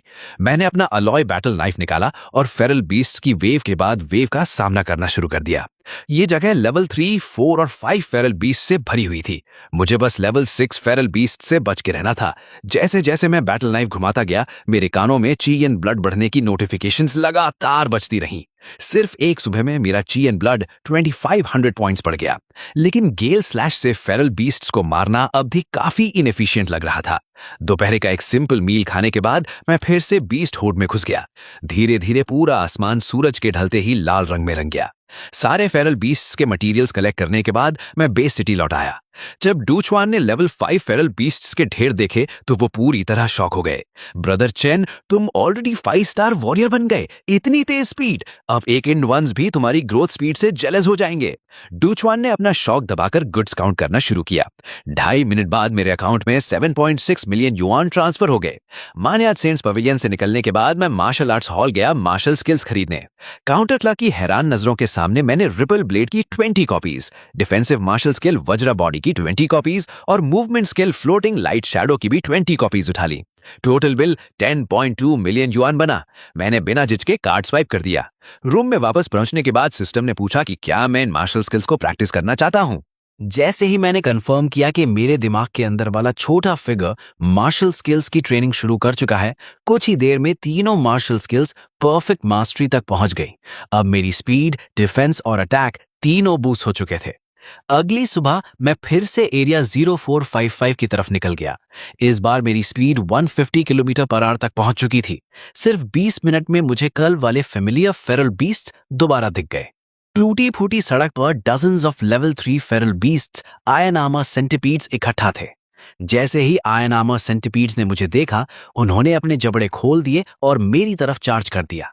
मैंने अपना हाथ उठाया और वज्रा बॉडी एक्टिवेट कर दी। एक गोल्डन लाइट शील्ड ने मुझे पूरी तरह कवर कर लिया। आयन आर्मर सेंटिपीड्स के तूफान जैसे अटैक्स उस लाइट शील्ड से टकराकर पूरी तरह ब्लॉक हो गए। मैंने आराम से सारे आयन आर्मर सेंटिपीड्स को मार दिया। अगला लेवल 5 बजर्क बियर भी वज्रा बॉडी की डिफेंस को तोड़ नहीं सका। वज्रा बॉडी और फ्लोटिंग लाइट शैडो दोनों ही ऐसी मार्शल स्किल्स थीं जिनसे मैं बहुत सेटिस्फाइड था, लेकिन सबसे पावरफुल अब भी रिपल ब्लेड ही थी। हर स्लैश पिछले वाले से ज्यादा स्ट्रांग होता था। रिपल ब्लेड के स्टैक्ड अटैक पावर के साथ सिर्फ 3 स्लैशेस ही ओरिजिनल गेल स्लैश जितनी पावर रखते थे। आज का Feral beast hunting target complete करने के बाद मेरा ची एंड ब्लड लेवल 19,000 तक पहुंच गया। इस वक्त सिटी के सेंट्रल स्क्वायर में मैं बस वापस शहर लौटने ही वाला था कि मुझ पर एक लेवल 6 फेरल बीस्ट ने एम्बुश कर दिया। मेरे सामने एक 20 मीटर लंबा ग्रीन स्केल स्नेक किंग खड़ा था। ये देखते ही मैंने अपना अलॉय बैटल नाइफ निकाला और अटैक स्टैंस ले लिया। ग्रीन स्केल स्नेक किंग दहाड़ा और अपना शरीर मोड़कर मेरी तरफ चार्ज कर गया। मैंने तुरंत रिपल ब्लेड यूज की। पलक झपकते ही मैंने ग्रीन स्केल स्नेक किंग पर 3 स्लैशेस मार दिए। अलॉय नाइफ उसकी ग्रीन स्केल से टकराया और कुछ स्पार्क्स निकले। रिपल ब्लेड की बूस्ट की वजह से ग्रीन स्केल स्नेक किंग के शरीर पर जल्द ही कई कट्स नजर आने लगे। दर्द से परेशान होकर ग्रीन स्केल स्नेक किंग पूरी तरह रेज में आ गया। उसकी मोटी स्नेक टेल तुरंत मेरी तरफ आई। मैं वक्त पर रिएक्ट नहीं कर सका और उसकी टेल ने मुझे उड़ा दिया। मेरा पूरा शरीर जाकर स्क्वायर के स्टोन पिलर से जोर से टकराया। मैं मुश्किल से खड़ा हुआ। मैंने तुरंत फ्लोटिंग लाइट शैडो एक्टिवेट की और ग्रीन स्केल सर्पेंट किंग के पास पहुंच गया। मेरा बैटल नाइफ लगातार उस पर स्लैशेस करता रहा।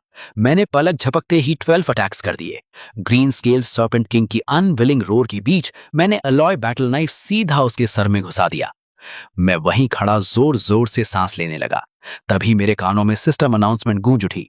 Slain level 6 federal beast green spirit serpent king, chi and blood +60। थोड़ी देर आराम करने के बाद मैं बेस सिटी की तरफ लौट गया, लेकिन आज वन शेंग पवेलियन खुला हुआ नहीं था। खाना खाने के बाद मैं होटल वापस आ गया। मैं बड़े बेड पर लेट गया। मेरा फोन एलीट डांसर कंपटीशन की खबरों से भरा हुआ था। इस वक्त सबसे हॉट टॉपिक ये था कि एलीट डांसर कंपटीशन के साइन अप्स की नंबर 30,000 तक पहुंच चुकी थी। चैंपियनशिप के कुछ टॉप कैंडिडेट्स भी डिस्कस हो रहे थे। उनमें से एक था जोंग चिंग का बड़ा भाई जोंग बो। हालांकि मैं उससे कभी मिला नहीं था, लेकिन जोंग चिंग से उसके बारे में पहले सुन चुका था। मैं यही सब याद कर रहा था कि मुझे दू चुआन का कॉल आया। ब्रदर चेन, कुछ शॉप्स मेरे बिजनेस से चल रही हैं। उन्होंने अनफेयर कंपेटिटिव टैक्टिक्स यूज करना शुरू कर दिया है। आज मेरे कई कस्टमर्स को सिटी के बाहर गोल्डन स्पीयर वॉरियर स्क्वाड ने लूट लिया। उन्होंने उन्हें धमकी दी कि वन शेंग पवेलियन को मटेरियल्स मत बेचना। ब्रदर चैन, अगले कुछ दिन तक आप सिटी के बाहर मत जाना। इसके लिए मैं बहुत सॉरी हूं। ये मेरे शॉप का प्रॉब्लम था, लेकिन आप भी इसमें फंस गए। लेकिन फिक्र मत कीजिए ब्रदर चैन, मुझे पता है मैं आपका टाइम वेस्ट कर रहा हूं। आज से मैं आपको हर दिन 1 लाख रुपीस कॉम्पेंसेशन दूंगा। उम्मीद है आप मुझे माफ कर देंगे और मैं इस प्रॉब्लम को जितनी जल्दी हो सके सॉल्व करूंगा। ये सुनते ही मुझे समझ आ गया कि आज वन शेंग पवेलियन क्यों बंद था।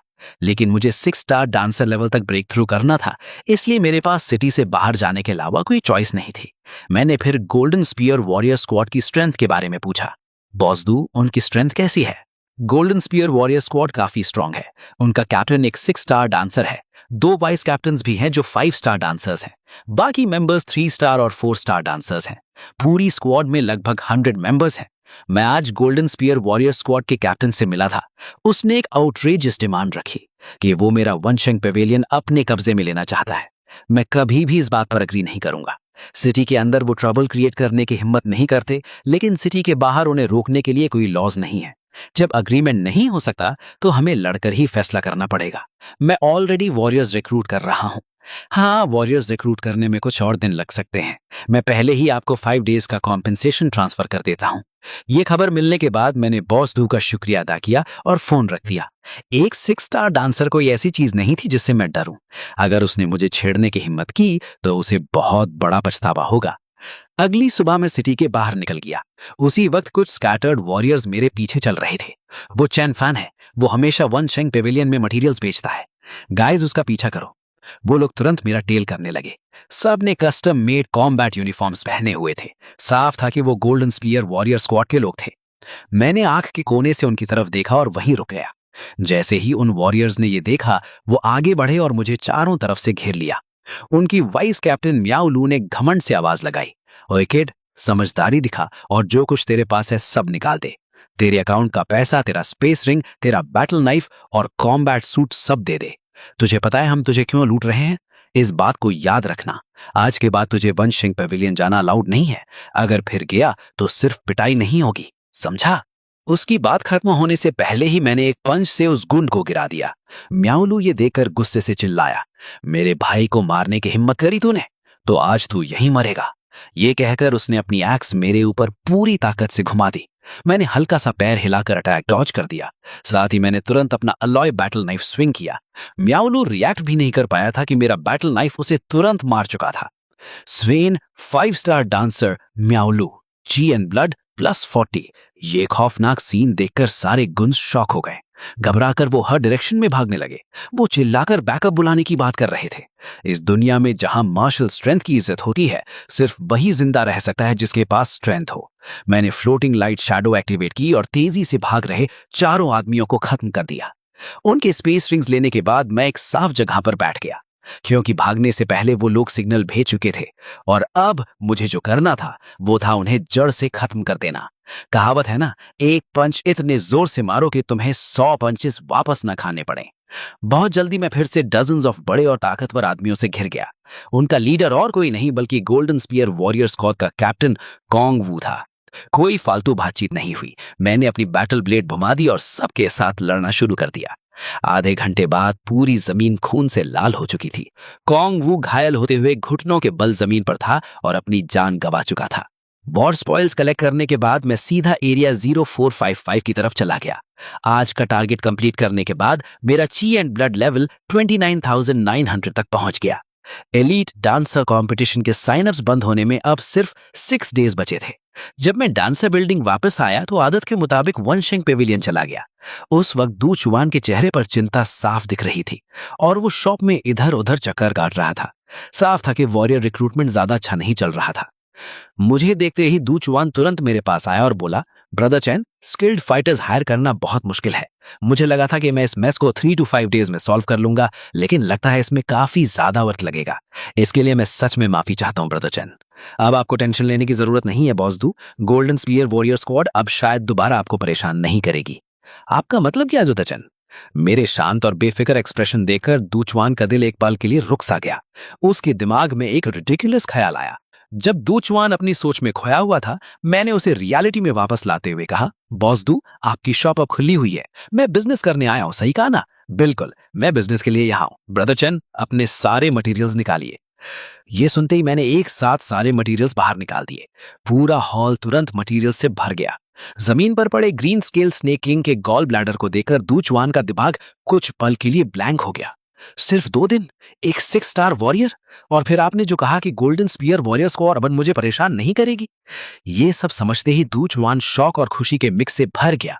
खुशी से ओवरवेल्म्ड होकर उसने अचानक मेरा हाथ पकड़ लिया और बेहद ग्रेटफुल होकर बोला, ब्रदर चैन, इस इतने बड़े एहसान के लिए मैं आपका जितना शुक्रिया करूं उतना कम है।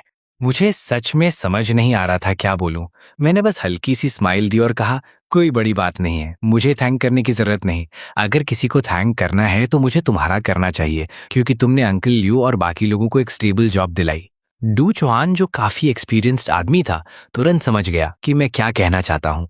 दिल में ग्रैटिट्यूड लेकर उसने बहुत तेजी से सारे मटेरियल्स की काउंटिंग खत्म कर दी। टोटल 15 मिलियन बनते हैं, लेकिन डू चौहान ने सीधा मुझे 20 मिलियन ट्रांसफर कर दिए। एक्स्ट्रा पैसे मेरी तरफ से अप्रिसिएशन समझ लो, लेकिन मैंने वो एक्स्ट्रा पैसे तुरंत वापस भेज दिए और साथ ही पूछा, बॉस डू, मेरे पास काफी स्पेस रिंग्स और वेपन्स है, क्या आपके पास उन्हें बेचने का कोई चैनल है? डू चौहान तुरंत समझ गया, ये सब गोल्डन स्पीयर स्क्वाड को खत्म करने के स्पॉइल्स है। ब्रदर चैन, ये मुझे दे दो, मैं हैंडल कर लूंगा। ओ राइट ब्रदर चैन, अब आप 6 स्टार डांसर बन चुके हो। एलीट डांसर कंपटीशन भी बहुत जल्दी शुरू होने वाली है, आपको जरूर साइन अप करना चाहिए। मुझे पता है आपको पैसे की जरूरत नहीं है, लेकिन जैंग नैन बेस सिटी आर्मरी और मिलिट्री ऑफिसर आइडेंटिटी के लिए फाइट करना वर्थ इट है। मैंने थैंक्स कहा और सीधा अपने रूम में वापस आ गया। तभी मेरे फोन पर जोंग चिंग का मैसेज आया। उसने बताया कि वो जैंगनैन मार्शल आर्ट्स यूनिवर्सिटी पहुंच गई है। साथ ही उसने वहां की एक सेल्फी भी भेजी। मैसेज पढ़ने के बाद मैंने सिर्फ 4 वर्ड्स में रिप्लाई किया, nice legs, super white. Reply भेजने के बाद मैं सीधा बेड पर गिर गया और आराम करने लगा। वक्त बहुत तेजी से गुजरा और पलक झपकते ही 3 दिन निकल गए। मेरा की एंड ब्लड लेवल अब 51,500 तक पहुंच चुका था। मेहनत का फल मिलता है यार। कई दिनों की लगातार फाइटिंग के बाद मैं फाइनली एक 6 स्टार वॉरियर बन गया था। सिर्फ स्ट्रांग ही नहीं हुआ था, बल्कि पिछले कुछ दिनों में मटेरियल्स बेचकर 20 मिलियन भी कमा लिए थे। ऊपर से जो रिंग्स मैंने डू चुआन से खरीदवाई थी, उन्होंने मुझे लगभग 40 मिलियन और कमा कर दिए। इस वक्त मेरी टोटल एसेट्स 110 मिलियन से ज्यादा हो चुकी थी। उसी समय नंबर 3 जूनियर हाई के प्रिंसिपल ऑफिस में चेन फान के साथ पिछली कॉल के बाद से ही याओ फू हर दिन यही उम्मीद कर रहा था कि चेन फान इस साल जरूर एलीट डांसर कंपटीशन में पार्टिसिपेट करेंगे। जब वो मुझे 100वीं बार कॉल करने ही वाला था, तब मेरी कॉल उसके पास पहुंच गई। प्रिंसिपल, मैं ऑलरेडी 6 स्टार डांसर लेवल तक ब्रेक थ्रू कर चुका हूं। ये सुनते ही याओ फू खुशी से झूम उठा। बहुत बढ़िया चेन फान, अब तुम 6 स्टार डांसर हो। कल ही साइन अप कर लेना, लेकिन घमंड मत करना और मेहनत जारी रखना। सिर्फ 3 दिन बचे हैं, अच्छी तरह प्रिपेयर करना। अब जब तुम पार्टिसिपेट कर रहे हो तो चलो एक डिसेंट रैंकिंग लेने की पूरी कोशिश करते हैं। कंपटीशन में 6 स्टार वॉरियर्स भी आ रहे हैं। ऑफिशियल्स ने टॉप 100, 300, 500, 3000 और 5000 के रिवॉर्ड सेट किए हैं। हमें उन पोजीशन से ज्यादा उम्मीद नहीं है। अगर हम टॉप 50,000 में भी आ गए तो काफी अच्छा होगा। सबसे इंपॉर्टेंट पार्टिसिपेशन है। मैंने ठीक है कहा और फोन रख दिया। अगले दिन दोपहर को रजिस्ट्रेशन ऑफिस खुलते ही मैं रजिस्ट्रेशन करने पहुंच गया। वॉरियर बिल्डिंग के फर्स्ट फ्लोर लॉबी में एलीट वॉरियर कंपटीशन की वजह से भीड़ लगी हुई थी। हर तरफ लोग रजिस्ट्रेशन कर रहे थे, लेकिन मुझे पहले सर्टिफिकेशन लेनी थी। मैं 6 स्टार वॉरियर सर्टिफिकेशन के बिना रजिस्टर नहीं कर सकता था। मैं फिर से सर्टिफिकेशन विंडो पर गया। वही पहले वाली यंग रिसेप्शनिस्ट बैठी थी। उसके नेम टैग पर ग्वानटोंग लिखा हुआ था। मुझे देखते ही उसने फ्रेंडली स्माइल के साथ कहा, हाय, ज्यादा टाइम नहीं हुआ और तुम ऑलरेडी 2 स्टार वॉरियर बन गए हो।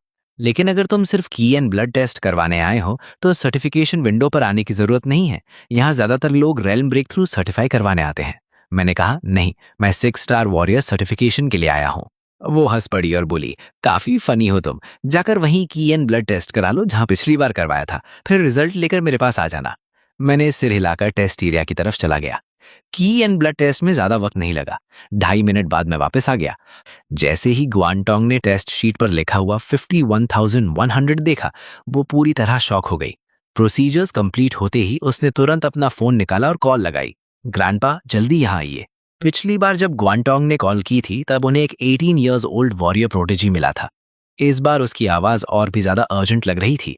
ग्वान जनशान ने बिल्कुल डिले नहीं किया और कुछ ही देर में लॉबी में पहुंच गए। टोंग टोंग, इस बार ग्रैंडपा को क्या दिखाना है? क्या तुम्हें फिर से कोई मार्शल आर्ट्स जीनियस मिल गया? फोन पर तुम्हारी आवाज सुनकर लग रहा था कि वो पिछले वाले ग्रैंडपा याओ के स्कूल वाले लड़के से भी बेटर है। ग्वानटोंग ने स्क्रीन पर दिख रहे डेटा की तरफ इशारा किया। ग्वान जनशान ने पढ़ना शुरू किया। चेन फान, 18 इयर्स ओल्ड, 6 स्टार वॉरियर। ये पढ़ते ही उसका चेहरा शौक से भर गया। चेन फान को पहली बार सर्टिफाई हुए कितना टाइम हुआ है? क्या 1 महीना भी हुआ है? ग्वानटोंग ने कहा, नहीं, 1 महीना नहीं, एग्जैक्ट 18 दिन हुए हैं। 18 दिन में 1 स्टार वॉरियर से 6 स्टार वॉरियर, ये तो पागलपन है। वो डेफिनेटली एक वीकेंड है। चेन फान तो ओल्ड याओ के लिए लकी स्टार निकला। ग्वान जनशान को नंबर 1 और number 3 junior martial arts academy के बीच चल रहे डिस्प्यूट के बारे में सब पता था, लेकिन उसने कभी नहीं सोचा था कि चेन फान इतना टेरिफाइंग टैलेंट होगा। उसी समय वॉरियर सर्टिफिकेशन कंप्लीट करने के बाद मैं रजिस्ट्रेशन ऑफिस गया और कंपटीशन के लिए रजिस्टर कर दिया। मैंने लाइबिलिटी वेवर साइन किया और मेरा रजिस्ट्रेशन प्रोसेस कंप्लीट हो गया। इस कंपटीशन में कैजुअलिटीज एक्सपेक्टेड थी। 1 स्टार से 9 स्टार तक के वॉरियर्स की एंड ब्लड रेल्म में होते हैं। जब शरीर के अंदर की एंड ब्लड एक सर्टेन लेवल तक पहुंच जाता है, तब बॉडी ट्रांसफॉर्म होकर एक नए रेल्म में एंटर करती है, जिसे मेरिडियन कॉन्डेंसेशन रेल्म कहा जाता है। मेरिडियन कॉन्डेंसेशन रेल्म भी 1st मेरिडियन से 9th मेरिडियन तक डिवाइड होता है, बिल्कुल की एंड ब्लड रेल्म के 1 स्टार से 9 स्टार की तरह। रजिस्ट्रेशन के बाद भी मैं लगातार सिटी के बाहर ट्रेनिंग करता रहा। वक्त तेजी से गुजरता गया और कंपटीशन रजिस्ट्रेशन का लास्ट डे आ गया। Organisers latest competition rules announce कर रहे थे। इस कंपटीशन में 1,20,000 लोगों ने रजिस्ट्रेशन किया है। कंपटीशन एरिया 0162 में कंडक्ट होगी। ये पॉइंट सिस्टम पर बेस्ड होगी। एक लेवल 6 फेरल बीस्ट को मारने पर 1 पॉइंट मिलेगा, लेवल 7 को मारने पर 3 पॉइंट्स, लेवल 8 पर 9 पॉइंट्स और लेवल 9 को मारने पर 18 पॉइंट्स मिलेंगे। सारे कॉन्टेस्टेंट्स को स्पेसिफाइड टाइम के अंदर एरिया 0162 के बाहर डेजिग्नेटेड लोकेशन पर पहुंचना होगा, वरना उन्हें डिस्क्वालीफाई कर दिया जाएगा। रिवॉर्ड्स वही हैं जो पहले स्प्रेड हुए थे। टॉप 500 को कैश प्राइजेस मिलेंगे। टॉप 300 को बेस आर्मरी एक्सेस मिलेगा, टॉप 100 को ऑफिसर आइडेंटिटी मिलेगी। वॉरियर कंपटीशन की सिक्योरिटी 6th लीजन हैंडल करेगी। इस लीजन के सारे मेंबर्स मेरिडियन कंडेंसेशन रेल्म के एक्सपर्ट्स हैं। उनका कमांडर 9th मेरिडियन रेल्म में है। साथ ही 4 अवेकेंड और साइकिक्स भी मौजूद होंगे। साइकिक्स अवेकेंड के सबसे पावरफुल टाइप्स में से होते हैं। उनकी मेंटल पावर बहुत ज्यादा स्ट्रांग होती है। वो आसानी से हंड्रेड्स ऑफ किलोमीटर्स का एरिया कवर कर सकते हैं, दूर से ऑब्जेक्ट्स कंट्रोल कर सकते हैं और कॉन्टेस्टेंट्स डेंजर में पड़ते ही उनकी सिचुएशन डिटेक्ट करके मदद भी पहुंचा सकते हैं। वॉरियर फोरम पर एक्सुविन ने बड़े प्राउड अंदाज में पोस्ट किया, मैं इतना इंप्रेसिव नहीं हूं, लेकिन इस साल number 1 junior martial arts academy का वही अवीकेंड हूं जिसने मार्शल आर्ट्स एग्जाम में सबका ध्यान खींचा था। जब मैं 4 स्टार था तभी मैंने कहा था कि मैं इस साल एलीट वॉरियर कंपटीशन में पार्टिसिपेट करूंगा। आज ही मैंने 6 स्टार ब्रेक थ्रू किया है, लेकिन मैं कंपटीशन में साइन अप नहीं करूंगा। सिर्फ इसलिए मत सोचना कि मैं 6 स्टार वॉरियर हूं। मैं अभी कुछ ही वक्त पहले वॉरियर बना हूं। वाइल्ड में एक्चुअल कॉम्बैट एक्सपीरियंस की अभी भी कमी है। ये कहने के बाद भी उसने फोरम पर number 3 junior martial arts academy को टॉन्ट करना नहीं छोड़ा। चैन फान, मैं अब ऑलरेडी 6 स्टार मार्शल आर्टिस्ट हूं, तुम अभी भी 1 स्टार हो ना, मेरे साथ कंपीट कैसे करोगे? दोनों एकेडमीज के स्टूडेंट्स फोरम पर एक दूसरे को गालियां और ताने दे रहे थे, लेकिन मैं सिटी के बाहर ट्रेनिंग कर रहा था। मुझे इन सब बातों का आइडिया नहीं था। कंपटीशन रूल्स पढ़ने के बाद मैं सीधा सिटी वापस आ गया। कई दिनों की ट्रेनिंग के बाद मेरा की एंड ब्लड लेवल 65,500 तक पहुंच चुका था। ये 7 स्टार मार्शल आर्टिस्ट लेवल से सिर्फ 34,500 कम था। जब मुझे पता चला कि कंपटीशन एरिया 0162 में होगी, तब मैंने ट्रिप के लिए सारा गियर रेडी करना शुरू कर दिया। वाइल्ड में सर्वाइव करने के लिए जितना हो सके फूड, ड्रिंक्स और सप्लाईज चाहिए होती हैं। ये सब अरेंज करने में मुझे 2 घंटे लग गए। उसके बाद मैं मार्शल आर्ट्स हॉल गया और वज्रा बॉडी और फ्लोटिंग लाइट स्कीमिंग शैडो की 40 कॉपीज खरीद ली। ये परफेक्ट मौका था इन दोनों टेक्निक्स को मेरी सेबर टेक्निक के डाओ लेवल तक पहुंचाने का। रूम में लौटने के बाद सिस्टम ने कल्टिवेशन प्रोसेस स्टार्ट कर दिया। 2.5 घंटे बाद वज्रा बॉडी को steel glue iron pillar suffix मिल गया और फ्लोटिंग लाइट स्कीमिंग शैडो को गॉड स्पीड सफिक्स मिल गया। सीधी बात करें तो एक टेक्निक आपको तोड़ ना सकने वाला स्टील बॉडी देती है और दूसरी आपकी स्पीड 350 किलोमीटर पर आवर तक पहुंचा देती है। ये स्पीड कुछ meridian condensation realm martial artist से भी ज्यादा थी। मैंने गहरी सांस छोड़ी ही थी कि फोन नोटिफिकेशन ने मेरा ध्यान खींच लिया। जोंग जिंग ने मैसेज भेजा था कि क्लास ग्रुप चेक करो। ग्रुप में न्यूज फैल चुकी थी कि एक्सुवेन मुझे चैलेंज करना चाहता है। फाइट अगले दिन दोपहर के लिए सेट हो चुकी थी। ये देखते ही मैंने चैलेंज एक्सेप्ट करने का मैसेज भेज दिया। दोनों टॉप एकेडमीज के जीनियसेस की फाइट कुछ ही देर में पूरे इंटरनेट पर वायरल हो गई। अगली सुबह मार्शल आर्टिस्ट बिल्डिंग के ड्यूल हॉल में मेरी पहली बार एक्सुवेन से मुलाकात हुई। वो एक मोटा सा लड़का था जिसके चेहरे पर पिंपल्स भरे हुए थे। मुझे देखते ही एक्सुवेन ने गर्दन को दोनों तरफ क्रैक किया और अपनी नकल्स जोर से चटकाई। उसे पता था कि इस वक्त सबकी नजरें उस पर टिकी हुई हैं। सारे लाइव ब्रॉडकास्ट कैमरा सीधे उसकी तरफ पॉइंट किए हुए थे। जू वेन ने बिल्कुल भी बकवास करने में टाइम वेस्ट नहीं किया। वो जोर से दहाड़ा और सीधा मेरी तरफ एक पंच मार दिया। उस पहाड़ जैसे मोटे शरीर को अपनी तरफ चार्ज करते देखकर मैंने बस एक जोर का थप्पड़ जड़ दिया और वो वहीं घूम गया। सिर्फ एक सिंपल थप्पड़ ने उसका दिमाग हिलाकर रख दिया। वो संभल भी नहीं पाया था कि मैंने उसका कॉलर पकड़ लिया और उसके चेहरे पर लगातार थप्पड़ बरसाने लगा। 2.5 मिनट बाद जू वैन का चेहरा सूअर के सर की तरह सूज चुका था और वो मरे हुए कुत्ते की तरह बेहोश होकर गिर गया। First junior martial arts college में लाइव स्ट्रीम देख रहे स्टूडेंट्स एकदम चुप हो गए, जैसे किसी ने म्यूट बटन दबा दिया हो। माहौल इतना शांत था कि अजीब लग रहा था। दूसरी तरफ थर्ड कॉलेज में जबरदस्त सेलिब्रेशन शुरू हो गया। चैट में लगातार मैसेजेस फ्लड हो रहे थे। Senior Chen Fan is awesome, bro Fan is the GOAT. रुको जरा, क्या चेन फैन सच में 3 स्टार है? एक 3 स्टार इतनी आसानी से 6 स्टार को डिस्ट्रॉय कर सकता है? नो वे। पास खड़े डू टांगजे ने ये सुना तो बोला, चिल करो, मैं अपने डैड को कॉल करके पूछता हूं। 1 मिनट बाद वो वापस आया और बोला कि Chen Fan already 6 star martial artist बन चुका है। ब्रो फैन सिर्फ 6 स्टार मार्शल आर्टिस्ट ही नहीं है, उसने इस साल एलीट मार्शल आर्ट्स कंपटीशन के लिए भी साइन अप किया है। जू मैन ने साइन अप तो किया था, लेकिन कंपटीशन में जाने से डर गया। लेकिन ब्रो फैन अलग है, वो सच में पार्टिसिपेट करेगा। पास ही खड़ी जोंग किंग ये सब सुन रही थी और उसका मुंह हल्का सा खुला रह गया। उस वक्त उसके इमोशंस बहुत मिक्स थे। एक तरफ वो चेन फैन के लिए खुश थी, लेकिन दूसरी तरफ उसके और चेन फैन के बीच का गैप लगातार बढ़ता जा रहा था। उसकी आंखों में आंसू भरने लगे। ड्यूल हॉल में जू वैन को मेडिक स्ट्रेचर पर उठाकर ले गए। अगर हमारा सोसाइटी इतना सिविलाइज ना होता तो आज वो सीधा इंसिनरेटर में पहुंच गया होता। इस छोटे से साइड ड्रामा को खत्म करने के बाद मैं सिटी के बाहर निकल गया। उस वक्त सिटी से बाहर जाने वाले लगभग सभी लोग कॉम्पिटिटर्स थे जो एरिया 0612 की तरफ जा रहे थे। भीड़ में एक आदमी हर गुजरने वाले को सस्पिशियस नजरों से देख रहा था। वो आदमी याओ फू का भेजा हुआ हेल्पर था जो चेन फैन का ख्याल रखने आया था। सारे कॉम्पिटिटर्स को घबराहट में सिटी से निकलते देखकर श्याओ चेन इरिटेट होकर बोला, डैम इट, ऑलरेडी 9 बज चुके हैं। चेन फैन आखिर है कहाँ? एक 6 स्टार मार्शल आर्टिस्ट की स्पीड सिर्फ 90 किलोमीटर पर आवर होती है। 3 घंटे में एरिया 0612 पहुंचना ऑलमोस्ट इम्पॉसिबल है। वो एलीट मार्शल आर्ट्स कंपटीशन को मजाक समझ रहा है क्या? जैसे ही श्याओ चैन कंप्लेन कर रहा था, मैं आराम से सिटी गेट तक चला गया, अपना पास स्वाइप किया और बाहर निकल गया।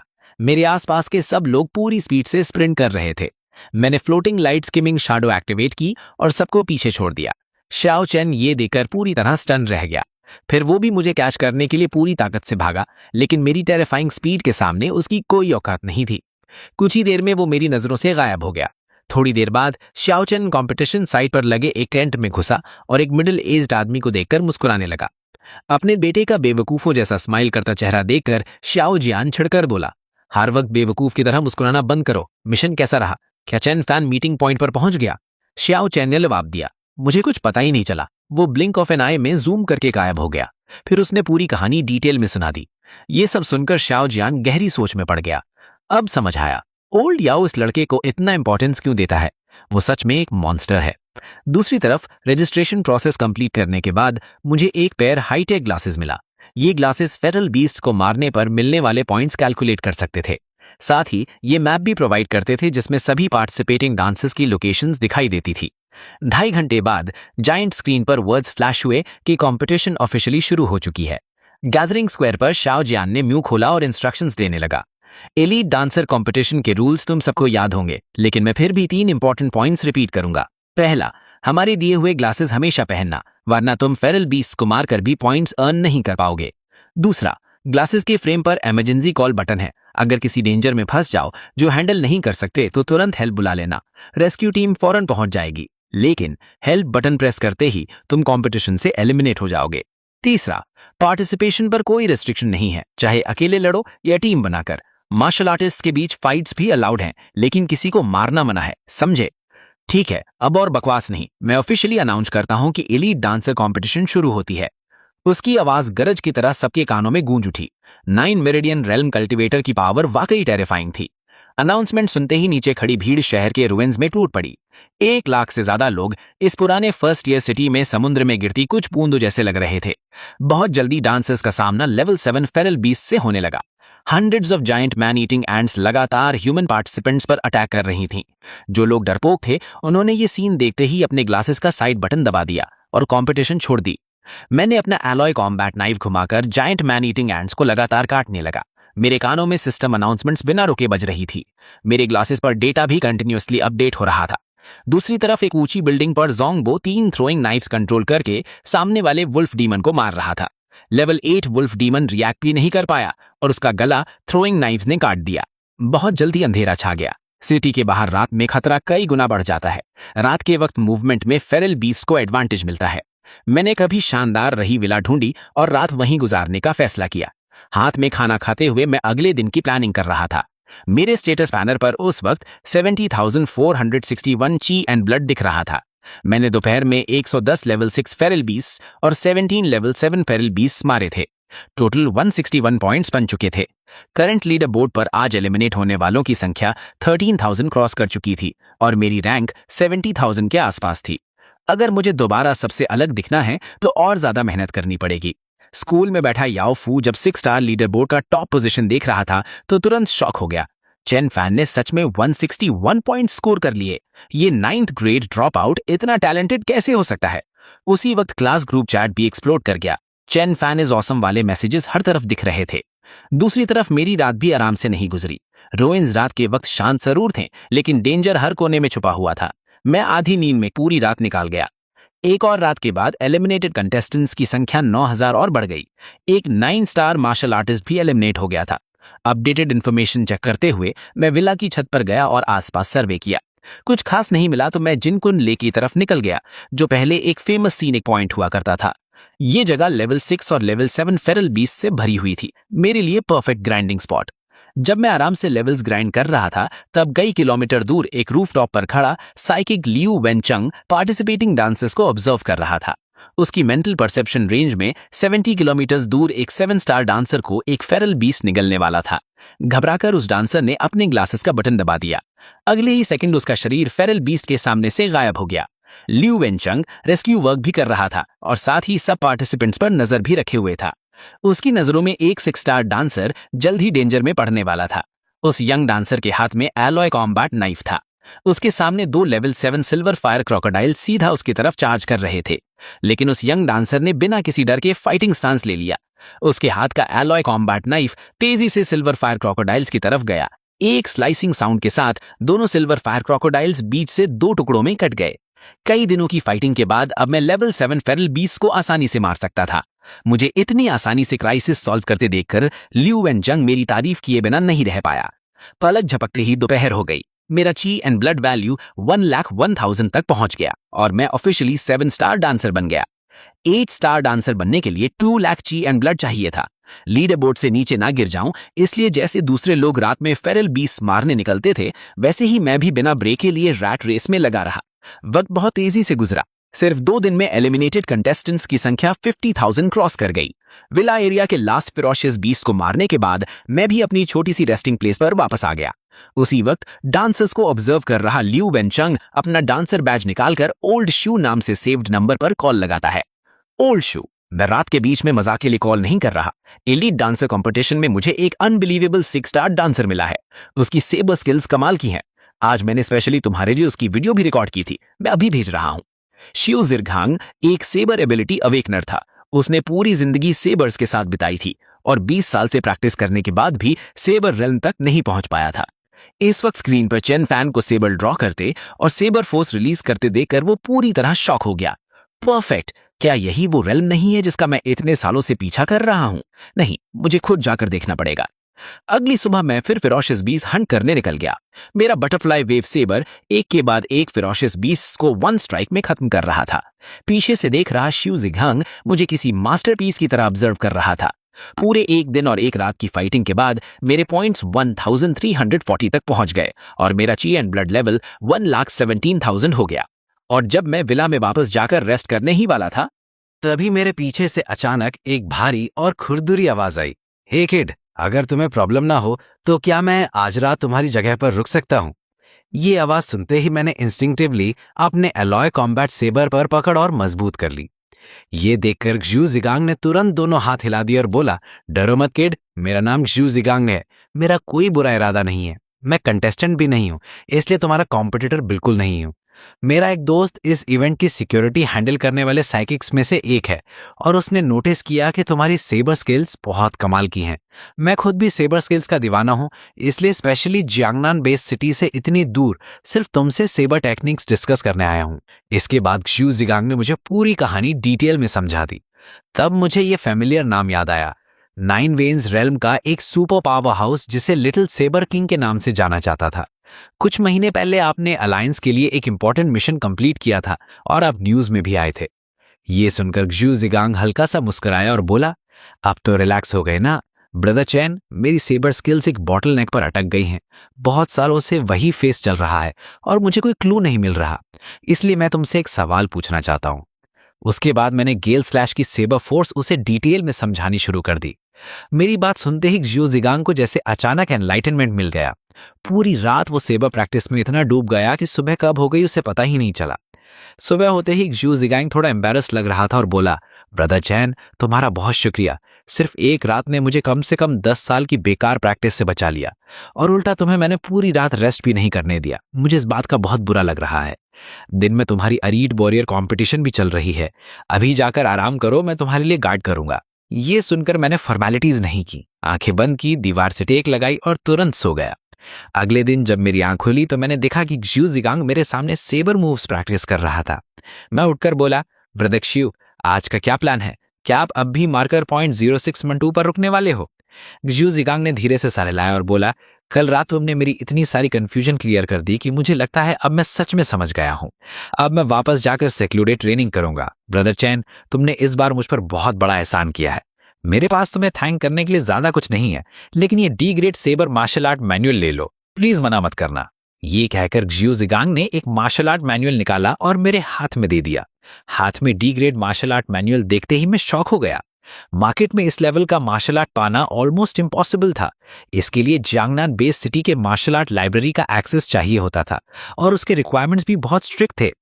ब्रदर शिव, हमने तो बस कल थोड़ी बहुत सेबर स्किल्स डिस्कस की थी। मैंने कोई खास काम नहीं किया और ये डी ग्रेड मार्शल आर्ट तो बहुत ज्यादा वैल्यूएबल है, मैं इसे एक्सेप्ट नहीं कर सकता। जियो जिगांग ने तुरंत जवाब दिया, ब्रदर चैन, तुम्हें ये छोटी बात लग रही होगी, लेकिन मेरे लिए तुमने 10 साल या शायद उससे भी ज्यादा की बेकार मेहनत बचा दी है। तुम्हें ये मैनुअल लेना ही पड़ेगा। और मेरी बात पर हंसना मत, ये D grade technique 100 calamities sabre इतनी डिफिकल्ट है कि मैंने इसे कुछ साल पहले Jiangnan based city martial art library से निकाला था और आज तक इसका बेसिक भी प्रॉपरली मास्टर नहीं कर पाया हूं। और मार्शल आर्ट्स को प्राइवेटली डिस्ट्रीब्यूट करने की टेंशन मत लो, हम अवेकनर्स हैं, तुम्हें पता ही होगा कि अवेकनेस को काफी प्रिविलेजेस मिलते हैं। मार्शल आर्ट मैनुअल्स डिस्ट्रीब्यूट करना भी उन्हीं प्रिविलेजेस में से एक है। जब मैंने देखा कि मना करना मुमकिन नहीं है तो मैंने खुशी से मैनुअल एक्सेप्ट कर लिया। Thanks a lot brother Shiv. उसी वक्त सिस्टम नोटिफिकेशन मेरे दिमाग में गूंज उठी। D grade high level martial art 100 calamities detected, do you want to learn it? मैंने तुरंत लर्निंग कैंसिल कर दी। आखिर जियो जिगांग अभी भी मेरे सामने ही खड़ा था। साथ ही मैंने वो सवाल पूछ लिया जो काफी देर से मेरे दिमाग में चल रहा था। ब्रदर शिव, अवेकनेस के पास इतने सारे प्रिविलेजेस होते हैं ना, क्या हम मार्शल स्किल की कॉपीज बना सकते हैं? मान लीजिए इस 100 कैलामिटी सेबर की बात करें, क्या मैं इसकी डजन्स ऑफ कॉपीज बना सकता हूं? ये सुनकर जियो जिगांग मुझे अजीब सी नजरों से देखने लगा। मैंने तुरंत समझाया, ब्रदर शिव, अवेकनेस के पावर सबके अलग अलग और अजीब होते हैं। मेरी एबिलिटी भी बहुत स्पेशल है। मुझे सेबर टेक्निक्स मास्टर करने के लिए बहुत सारी कॉपीज की जरूरत पड़ती है। मेरी बात सुनते ही जियो जिगांग को सब समझ में आ गया। ओहो, तो बात यह है, इसी वजह से कंट्री अवेकनेस की ट्रेनिंग पर इतना फोकस करती है। जब तक तुम एक अवेकनर हो, मार्शल आर्ट मैनुअल्स की कॉपीज बनाना बिल्कुल अलाउड है। अगर चाहो तो कंट्री से भी कॉपीज करवा सकते हो। ये जवाब सुनकर मैंने राहत की सांस ली। ब्रदर शिव, क्या आप मेरी हेल्प करके इसकी कॉपीज बनवा सकते हैं?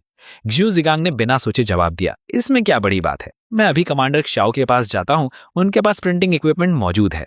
जाने से पहले मैंने मार्शल आर्ट स्किल मैनुअल उसे दे दिया।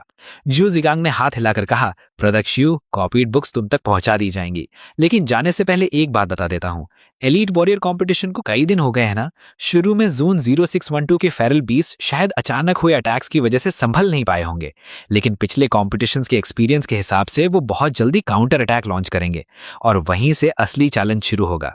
तुम्हारा टैलेंट अनबिलीवेबल है, तुम्हारा फ्यूचर पोटेंशियल लिमिटलेस है, इसलिए बिना वजह के रिस्क मत लेना। जिंदा रहोगे तभी फ्यूचर होगा। मैंने मुस्कुराते हुए सर हिलाया और उसका शुक्रिया अदा किया। Thanks for the warning. अगले ही सेकंड जियो जिगांग वहीं से गायब हो गया और सीधा उस बिल्डिंग पर पहुंच गया जहां लिू वनचेंग था। लिू वनचेंग ने मुस्कुराते हुए कहा, मुझे यकीन नहीं हो रहा कि तुमने वो D rank martial skill 100 calamity sabre Chen Fan को दे दी। ये वही स्किल है जो तुम्हें 3rd क्लास मेरिट अवार्ड जीतने पर मिली थी। जियो जिगांग बोला, ओ लिू, तुम समझ नहीं रहे। कल ब्रदर चैन ने मुझे जो एडवाइस दी थी उसने मेरी कम से कम 10 साल की मेहनत बचा दी। और मुझे कमांडर श्याओ के पास भेज दो, ब्रदर चैन ने मुझे अपनी मार्शल स्किल कॉपी करने को कहा है। दूर से देख रहे लिू वनचेंग को पहले से पूरी कहानी पता थी। दोनों ने ज्यादा बात नहीं की और फिर जियो जिगांग को श्याओ जैन के कैंप भेज दिया गया। 2.5 मिनट बाद जियो जिगांग 50 किताबें पकड़े हुए फिर से वहीं से गायब हो गया। किताबें मेरे पास बहुत जल्दी पहुंच गईं। उसी वक्त सिस्टम नोटिफिकेशन धीरे से सुनाई दी। High grade D rank martial skill 100 calamity saber की 50 कॉपीज डिटेक्ट हुई हैं। क्या आप इसे सीखना चाहते हैं? मैंने एक रिलेटिवली सेफ जगह ढूंढी और लर्निंग शुरू कर दी।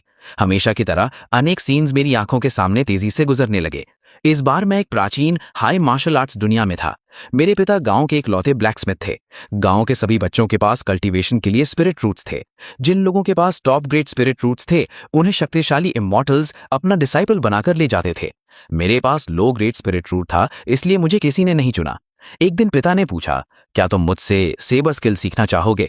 मैं हैरानी से उन्हें देख रहा था। तब उन्होंने बिस्तर के नीचे से एक बॉक्स निकाला। बॉक्स के अंदर एक शुद्ध सफेद ब्रॉड सेबर रखा हुआ था। पिता ने उस सेबर को मजबूती से पकड़ा और उसे घुमाना शुरू किया।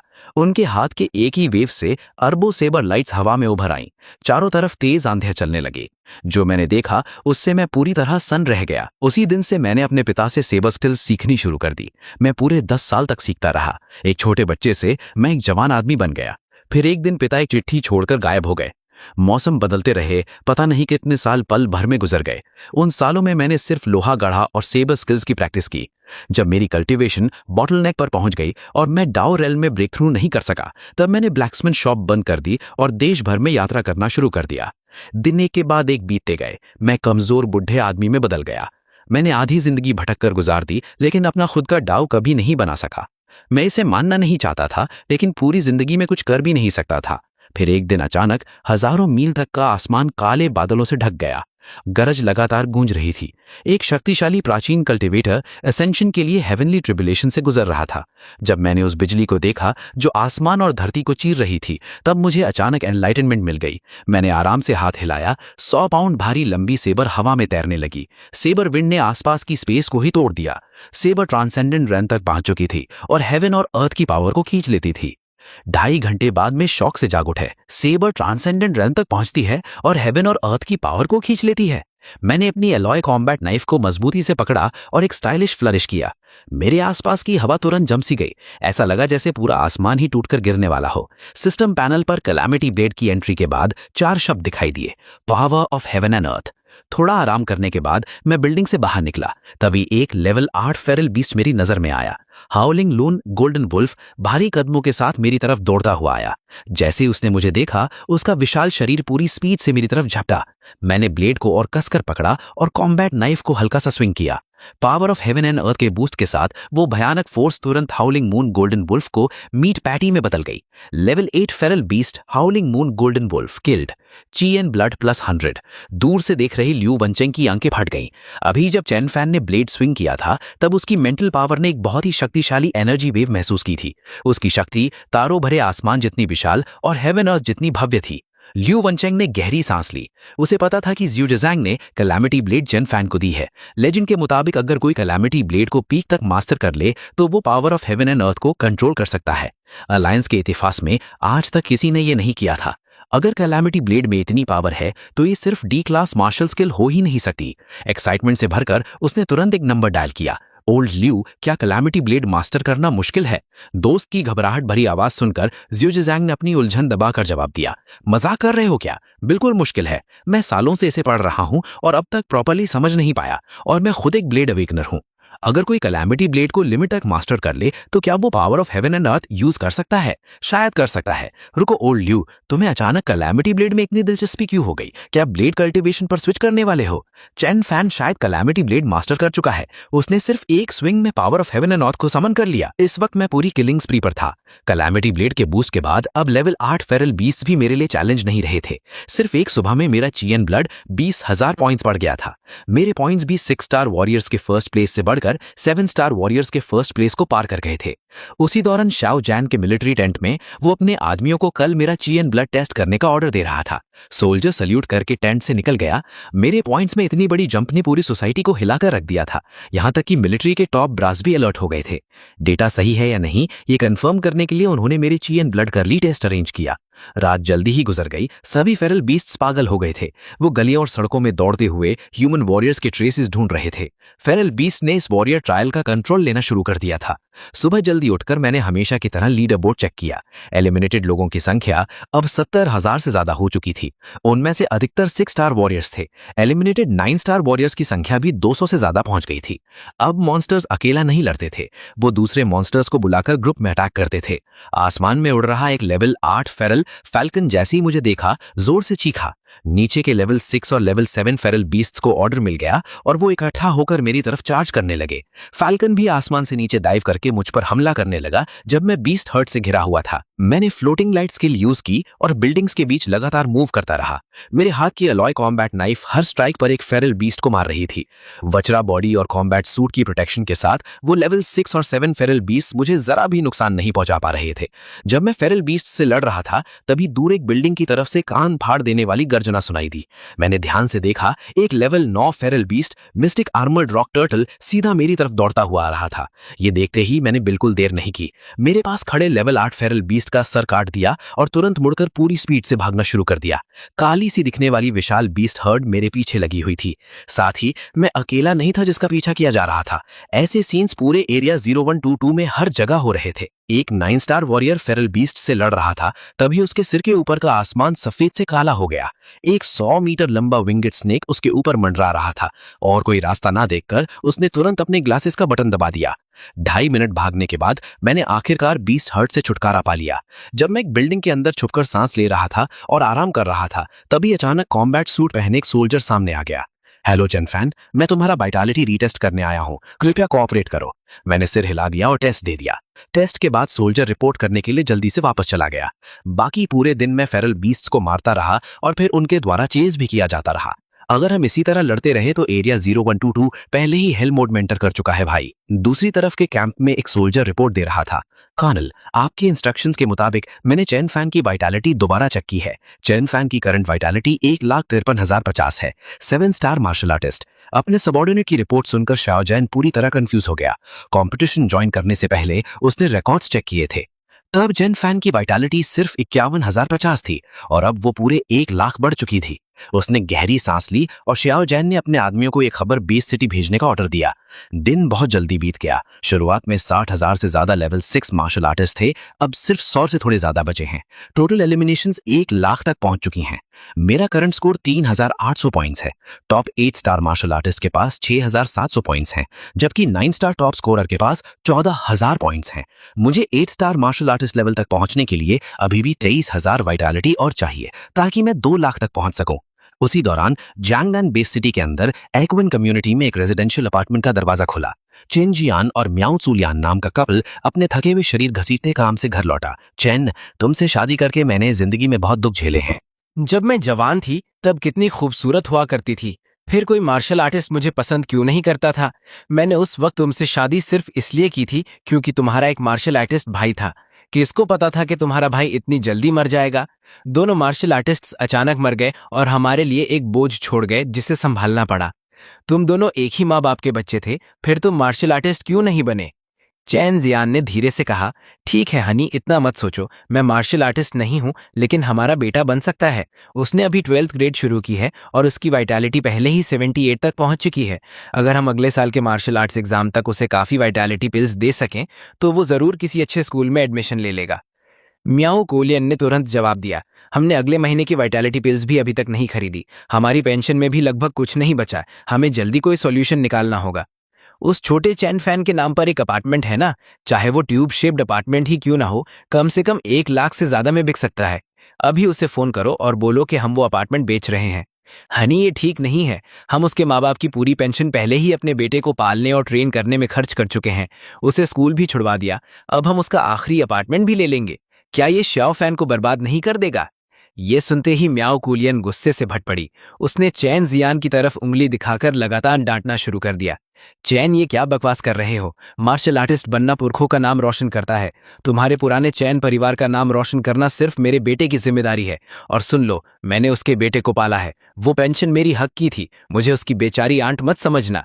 मैं उसके लिए 200 युआन देकर बेसमेंट रेंट पर ले दूंगी। वो आधा साल से लेबर मार्केट में छोटे मोटे काम कर रहा है।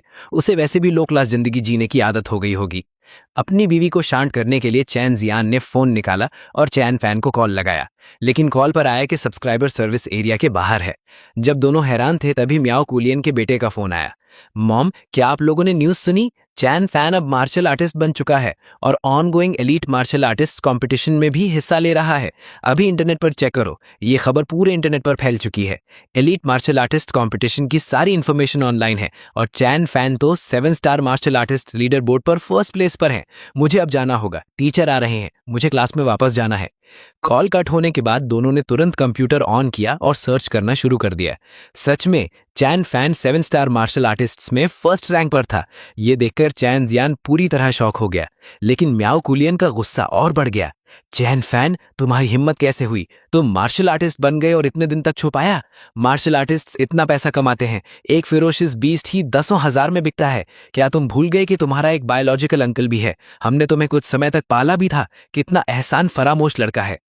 हनी, शायद हमने उसे स्कूल छुड़वाकर हद पार कर दी थी, इसीलिए वो हमसे नफरत करता है। मैंने तो सिर्फ रिसोर्सेज एक बच्चे पर फोकस करने के लिए ऐसा किया था। अगर हम दोनों को ट्रेन करते तो शायद कोई भी मार्शल आर्टिस्ट नहीं बनता। और वैसे भी वो हमारे बेटे से पहले मार्शल आर्टिस्ट बन गया ना। हो सकता है चैन फैन का मार्शल आर्टिस्ट बनना कुछ हद तक मेरी वजह से ही हो। जब वो कुछ दिन में वापस आएगा तब तुम मुझसे बात करना। तुम उसके इकलौते बायोलॉजिकल अंकल हो। अब से वो हमारी परिवार की कैश काउ होगा। वो इतना पावरफुल वॉरियर है कि उसके छोड़े हुए स्क्रैप्स भी मिलियंस के होंगे और हमारे बेटे के कल्टीवेशन रिसोर्सेज का खर्चा भी उसे ही उठाना होगा। सिर्फ बेस्ट रिसोर्सेज चलेंगे। अगर वो मान गया तो हम अब भी एक ही परिवार हैं, और अगर नहीं माना तो मैं बहुत बड़ा तमाशा करूंगी। आजकल शॉर्ट वीडियोस बहुत पॉपुलर हैं। मैं उस एहसान फरामोश लड़के को पूरी दुनिया के सामने एक्सपोज कर दूंगी।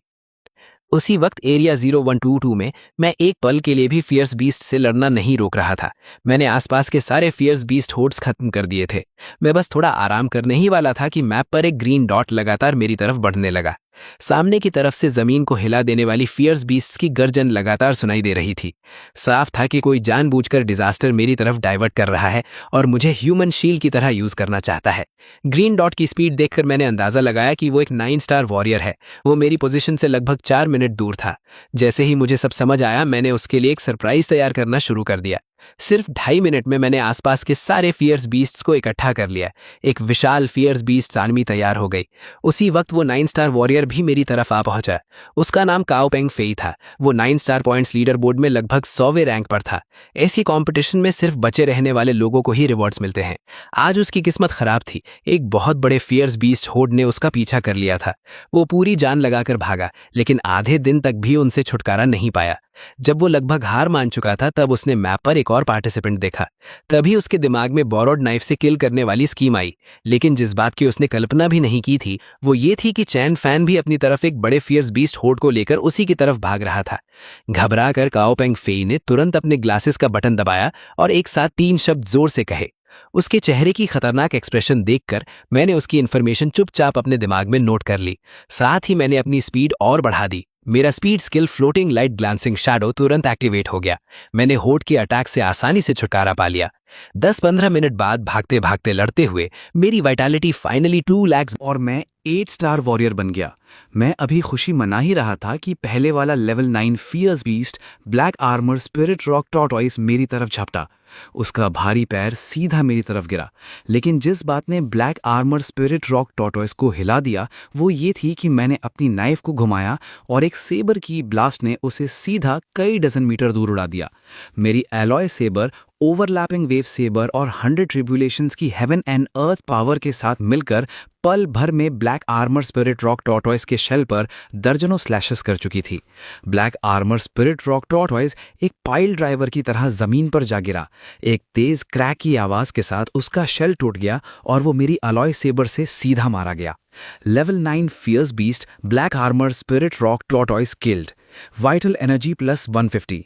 उसे मारने के बाद मैंने आराम करने के लिए एक जगह ढूंढ ली। मेरे पॉइंट्स अब 5900 हो चुके थे। 8 स्टार वॉरियर्स में हाईएस्ट स्कोर 8100 था और 9 स्टार वॉरियर्स में हाईएस्ट स्कोर 17630 था। समय बहुत तेजी से बीता और देखते ही देखते 3 दिन निकल गए। कंपटीशन में अब सिर्फ 976 पार्टिसिपेंट्स बचे थे। सारे 8 स्टार वॉरियर्स एलिमिनेट हो चुके थे। अब सिर्फ 9 स्टार वॉरियर्स और एक 7 स्टार वॉरियर बचा था। 6th लीजन के कैंप में शाओ जैन अपने सबॉर्डिनेट्स को लगातार चैन फैन की वाइटल एनर्जी टेस्ट करते रहने को कह रहा था। शाओ जैन सच में कंफ्यूज था। सिर्फ 3 दिन हुए थे और चैन फैन के पॉइंट्स पागलों की तरह बढ़ रहे थे। वो 8 स्टार वॉरियर्स में तीसरे स्थान तक पहुंच चुका था। आखिर वो किस तरह का अवेकनर है? जब शाओ जैन कंफ्यूजन में था तब मेरी तरफ सब कुछ काफी अच्छा चल रहा था। कई दिनों की लड़ाई के बाद मेरी वाइटल एनर्जी 2,96,700 तक पहुंच गई थी। मैं जल्द ही 9 स्टार वॉरियर बनने वाला था। एंगेजमेंट टूटने के बाद चैन फैन को एक रेयर अपॉर्चुनिटी मिली और उसकी कल्टीवेशन रॉकेट की तरह बढ़ने लगी। पर आ गया। जो भी विलेंस उसके सामने आए वो एक के बाद एक मरने के लिए लाइन लगाकर खड़े हो गए। हर बार जब कोई चैन फैन से एक रेल्म ऊपर वाला एक्सपर्ट उसे मारने की कॉन्फिडेंस के साथ आता था, उल्टा खुद ही उसके हाथों मारा जाता था।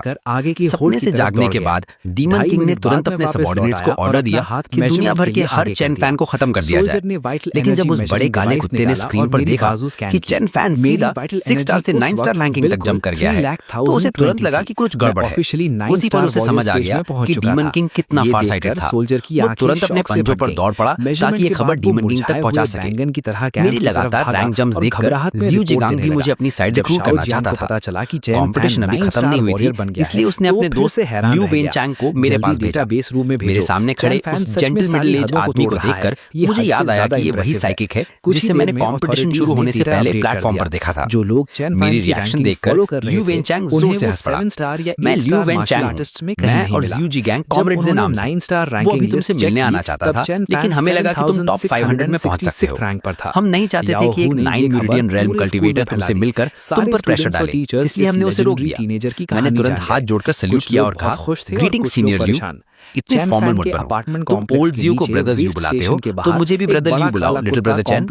मैं और ओल्ड ज़्यू दोनों तियानी और C class special of squad के मेंबर हैं। अभी हमारे स्क्वाड में 12 मेंबर्स हैं। सभी 9 मेरिडियन रेल्म कल्टीवेटर्स हैं और सभी अवेकेंड एबिलिटी यूजर्स भी हैं। तुम अब 9 स्टार मार्शल आर्टिस्ट बन चुके हो और फ्यूचर में मिलिट्री सर्विस भी करनी होगी।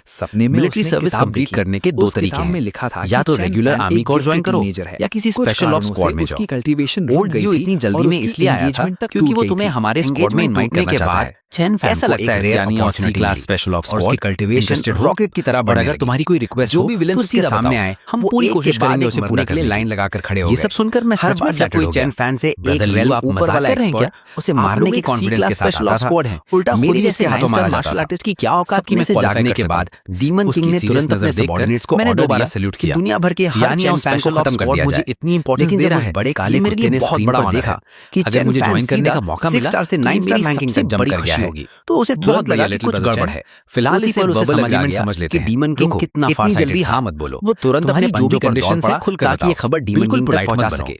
तियानियों के पास रिसोर्सेज की कमी नहीं है। ज़्यू वेनचैंग से अलविदा कहने के बाद चाहता था। मैं फिर से बीस्ट कंपटीशन अभी खत्म नहीं हुई थी, समय तेजी से बीता और लियू वेनचैंग ने एंड मेरे करीब पहुंच गई। मेरे सामने खड़े उस जेंटल मिडिल एज आदमी को देखकर मुझे याद आया कि ये वही साइकिक पहुंच गया जिससे मैंने कंपटीशन शुरू होने से पहले प्लेटफॉर्म और भी करीब आ रहा था। मेरी रिएक्शन देखकर पॉइंट्स भी 23,500 तक पहुंच गए। मैं लियू वेनचैंग सिर्फ 346 पार्टिसिपेंट्स कॉमरेड्स के नाम से। मैं डेटा चेकिंग कर मिलने आना चाहता था, पूरे शहर में कान फाड़ देने वाली गर्जन 500 में पहुंच सकते हो। एरिया 012 के सारे 9 मेरिडियन रेल्म कल्टीवेटर तुमसे मिलकर मैंने तुरंत एक ऊंची जगह पर जाकर सिचुएशन देखी। सारे फेरल हाथ जोड़कर सीधा मेरी लोकेशन की तरफ चार्ज कर रहे थे। सीनियर लियू, मेरे पास सोचने का वक्त नहीं था। तुम ओल्ड ज़्यू को ब्रदर से भागना शुरू कर दिया, तो मुझे भी ब्रदर लियू बुलाओ। छोड़ के सबसे कमजोर पॉइंट को तोड़कर निकलने की कोशिश की। दोनों लाइफ और डेथ का स्पेशल ऑफ स्क्वाड के मुझे अपनी पूरी पावर रिलीज करनी पड़ी। में 12 मेंबर्स हैं। बैटल लाइफ जब भी स्विंग होती सामने का बड़ा एरिया सीधा खुला अवेकेंड एबिलिटी यूजर्स के किल नोटिफिकेशंस 9 स्टार मेरे कान में बज रहे हो और फ्यूचर में मिलिट्री सर्विस भी करनी। वेनचैंग का चेहरा पहले से ज्यादा कंप्लीट करने के 2 तरीके हैं। नजरिए से या तो शहर के आर्मी कोर ज्वाइन करो, एक ही इंसान को घेर रहे स्क्वाड में जाओ। मेरे सामने काली आंधी जैसा बीस्ट था और मैं लगातार हमारे से आगे इनवाइट करना चाहता है। मेरा ब्लड ऐसा लगता है यानी और ज्यादा स्पीड से बढ़ रहा था। स्क्वाड इंटरेस्टेड देर में मैंने और अगर तुम्हारी का मार्क क्रॉस कर लिया तो सीधा बताओ मई रेल में कोशिश करेंगे उसे पूरा करने की। पूरे शरीर का खीर सब सुनकर मैं सच में फ्लैटर्ड हो गया। मेरे आसपास की हर चीज बहुत ज्यादा कर रहे हैं क्या? जो मेरी ब्रेड एनर्जी पहले 30 मीटर्स तक जाती थी, मेरे जैसे 960 मीटर्स तक पहुंच गई। औकात की मैं क्वालिफाई कर मिलिट्री कॉन्फ्रेंस रूम के अंदर एक सोल्जर रिपोर्ट दे रहा था। मैंने दोबारा सैल्यूट किया। तियानी और स्पेशल मैसेज भेजा मुझे इतनी प्लैनेट 06 के मार्क पॉइंट्स बहुत बड़ा ऑनर है। फेरोशियस अगर मुझे ज्वाइन करने का मौका मिला चैन फैन के खिलाफ पूरे शहर में जो हंट चल रहा है उसका रीजन अभी तक क्लियर नहीं है। फिलहाल इसे बबल एग्रीमेंट समझ लेते हैं। हमें एक लीड मिली है। इतनी जल्दी हां मत बोलो। पिछले कुछ समय में बहुत सारे मर्डर केसेस खुलकर बताओ। बिल्कुल मार्शल आर्टिस्ट और नॉन मार्शल आर्टिस्ट दोनों शामिल की कमी नहीं है और अलग-अलग प्रोफेशन से बिलोंग से अलविदा कहने के बाद सबका नाम फिर से बीच छोड़ पर चैन फैन। सिक्योरिटी एजेंसी पूरी कोशिश कर रही है किलर को पकड़ने के करीब पहुंच गई, लेकिन किलर की कई दिनों तक इन्वेस्टिगेशन एबिलिटी बहुत स्ट्रांग है। मेरा ब्लड अब तक 8,65,000 तक पहुंच गया। इस बार एरिया 012 में सारे फेरल रेल्म के और भी करीब आ रहा था। करने से मेरे इन्वेस्टिगेशन पॉइंट्स नई डायरेक्शन में 23,500 तक पहुंच गए। कि चैन फैन के खिलाफ चल रही 46 पार्टिसिपेंट्स बचे थे। सिटी के चैन फैन मर्डर केसेस की कर रहा था, एक दूसरे से कनेक्टेड। शहर में कान फाड़ देने वाली गर्जन कनेक्टेड निकले तो इसका मतलब ये होगा कि सारे फेरल सिटी में एक साथ चैन फैन नाम के लोगों के मर्डर तुरंत एक ऊंची जगह पर जाकर सिचुएशन देखी। अगर सारे फेरल फेरोशियस सीधा मेरी लोकेशन की तरफ चार्ज कर रहा है, बड़ा प्रॉब्लम है। मेरे पास सोचने का वक्त एजेंसी से कांटेक्ट करो, तुरंत स्पेशल ऑफ से भागना शुरू कर केस में लगाओ और मैंने शहर में के सबसे कमजोर पॉइंट को तोड़कर निकलने की कोशिश की। और जो आपने पिछली लाइफ और डेथ का मोमेंट होने वाली बात कही, मुझे अपनी पूरी पावर रिलीज इन्वेस्टिगेशन हो चुकी है। मेरी बैटल लाइफ के दोनों पेरेंट्स मार्शल आर्टिस्ट का बड़ा एरिया 13 किचन में सर्व करते थे और 2 साल पहले मिशन में लगातार मेरे कानों में बज रहा है। अलायंस ने रूल्स के मुताबिक पेंशन इशू खड़ा लियू वेनचैंग का चेहरा पहले से ज्यादा सीरियस था, इसलिए पैसा उसके अंकल और आंट को दिया गया। पूरे शहर के लेकिन उन दोनों ने अपनी जिम्मेदारी पूरी नहीं फिर रहे थे। उल्टा दोनों शहीदों की पेंशन ही आंधी जैसा बीस्ट हो था और मैं लगातार काटते हुए आगे बढ़ रहा था। टैलेंट मार्केट में काम करके जिंदगी नॉर्मल से 3 गुना ज्यादा स्पीड से बढ़ रहा था। सुनकर सीयू एंड का चेहरा और ज्यादा अंधेरा हो गया। 5 लाख का मार्क क्रॉस कर लिया, सोल्जर्स को फेल कर दिया जो बैटलफील्ड में मरे। मेरे पूरे शरीर जाने के बाद उनके परिवार का ध्यान नहीं रख सका। मेरे आसपास की हर चीज कहकर उसने ऑर्डर दिया कि इस केस की पूरी ब्लेड एनर्जी पहले 30 मीटर रूम से बाहर निकल गया। अब वो 60 मीटर देर बाद चेंजियान और मिया चुलियन अपने सामने खड़े सोल्जर्स को देखकर शॉक में जम गए। रिपोर्ट चेंजियान मिया चुलियन ने मैसेज भेजा है पर शहीदों की पेंशन 06 के मार्का पॉइंट्स 1 और 2 पर के मुताबिक दोनों को गिरफ्तार किया जा रहा है। चेन फैन के खिलाफ पूरे शहर में जो हनी बेगुनाही चिल्लाते रहे, उसका रीजन अभी तक क्लियर नहीं है। व्हीकल में घसीट कर कोर्ट ले जाया गया। सिटी में हमें एक लीड मिली, अभी भी फेरोशियस बीस्ट से भाग रहा था। बहुत सारे मर्डर केसेस हुए और बीस्ट को मारते हुए मेरा मार्शल आर्टिस्ट और लगातार मार्शल आर्टिस्ट दोनों शामिल हैं। तभी एक विशाल स्पाइडर प्रोफेशन से बिलोंग मेरी तरफ दौड़ा, लेकिन सबका नाम level 1 demon beast Chen Fan poison burst fire. Security agency पूरी कोशिश कर रही है किलर को पकड़ने की, ब्लड रेलम के बराबर किलर की एंटी इन्वेस्टिगेशन एबिलिटी बहुत स्ट्रांग है के बराबर। हमें अब तक पॉइजन बर्स्ट फायर स्पाइडर ने एक विशाल वाइड एरिया 012 में सारे फेरल बीस्ट के चेन फैन को हंट करने से हमें इन्वेस्टिगेशन की एक नई डायरेक्शन लिक्विड में पिघल रहे थे। बहुत मुमकिन है कि चेन फैन के खिलाफ चल रही बीस्ट लगातार स्पाइडर सिटी के चेन फैन मर्डर केस के पास भागने की जगह नहीं बची थी, इसलिए मैंने तुरंत दोनों केसेस कनेक्टेड निकले। तो इसका मतलब ये होगा कि जंगनान बेस सिटी में चेन फैन नाम के लोगों के मर्डर्स होते ही वो मिड एयर में मेरे हाथों मारा गया। अगर सिटी के अंदर फेरोशियस बीस्ट छुपे हुए हैं 20 मीटर एरिया के बहुत बड़ा प्रॉब्लम है। साफ कर दिए सिक्योरिटी एजेंसी से कांटेक्ट करो, स्पाइडर स्पेशल लाश के अंदर को भी चमकता हुआ लाल क्रिस्टल पूरे शहर में सर्च ऑपरेशन चलाओ। बीस्ट की पावर सोर्स होती है जिसे डीमन कोर पिछली बार चेन फैन के स्कूल छोड़ने वाली बात ज्यादा वक्त ना लेकर मैं फिर से इन्वेस्टिगेशन हो चुकी है।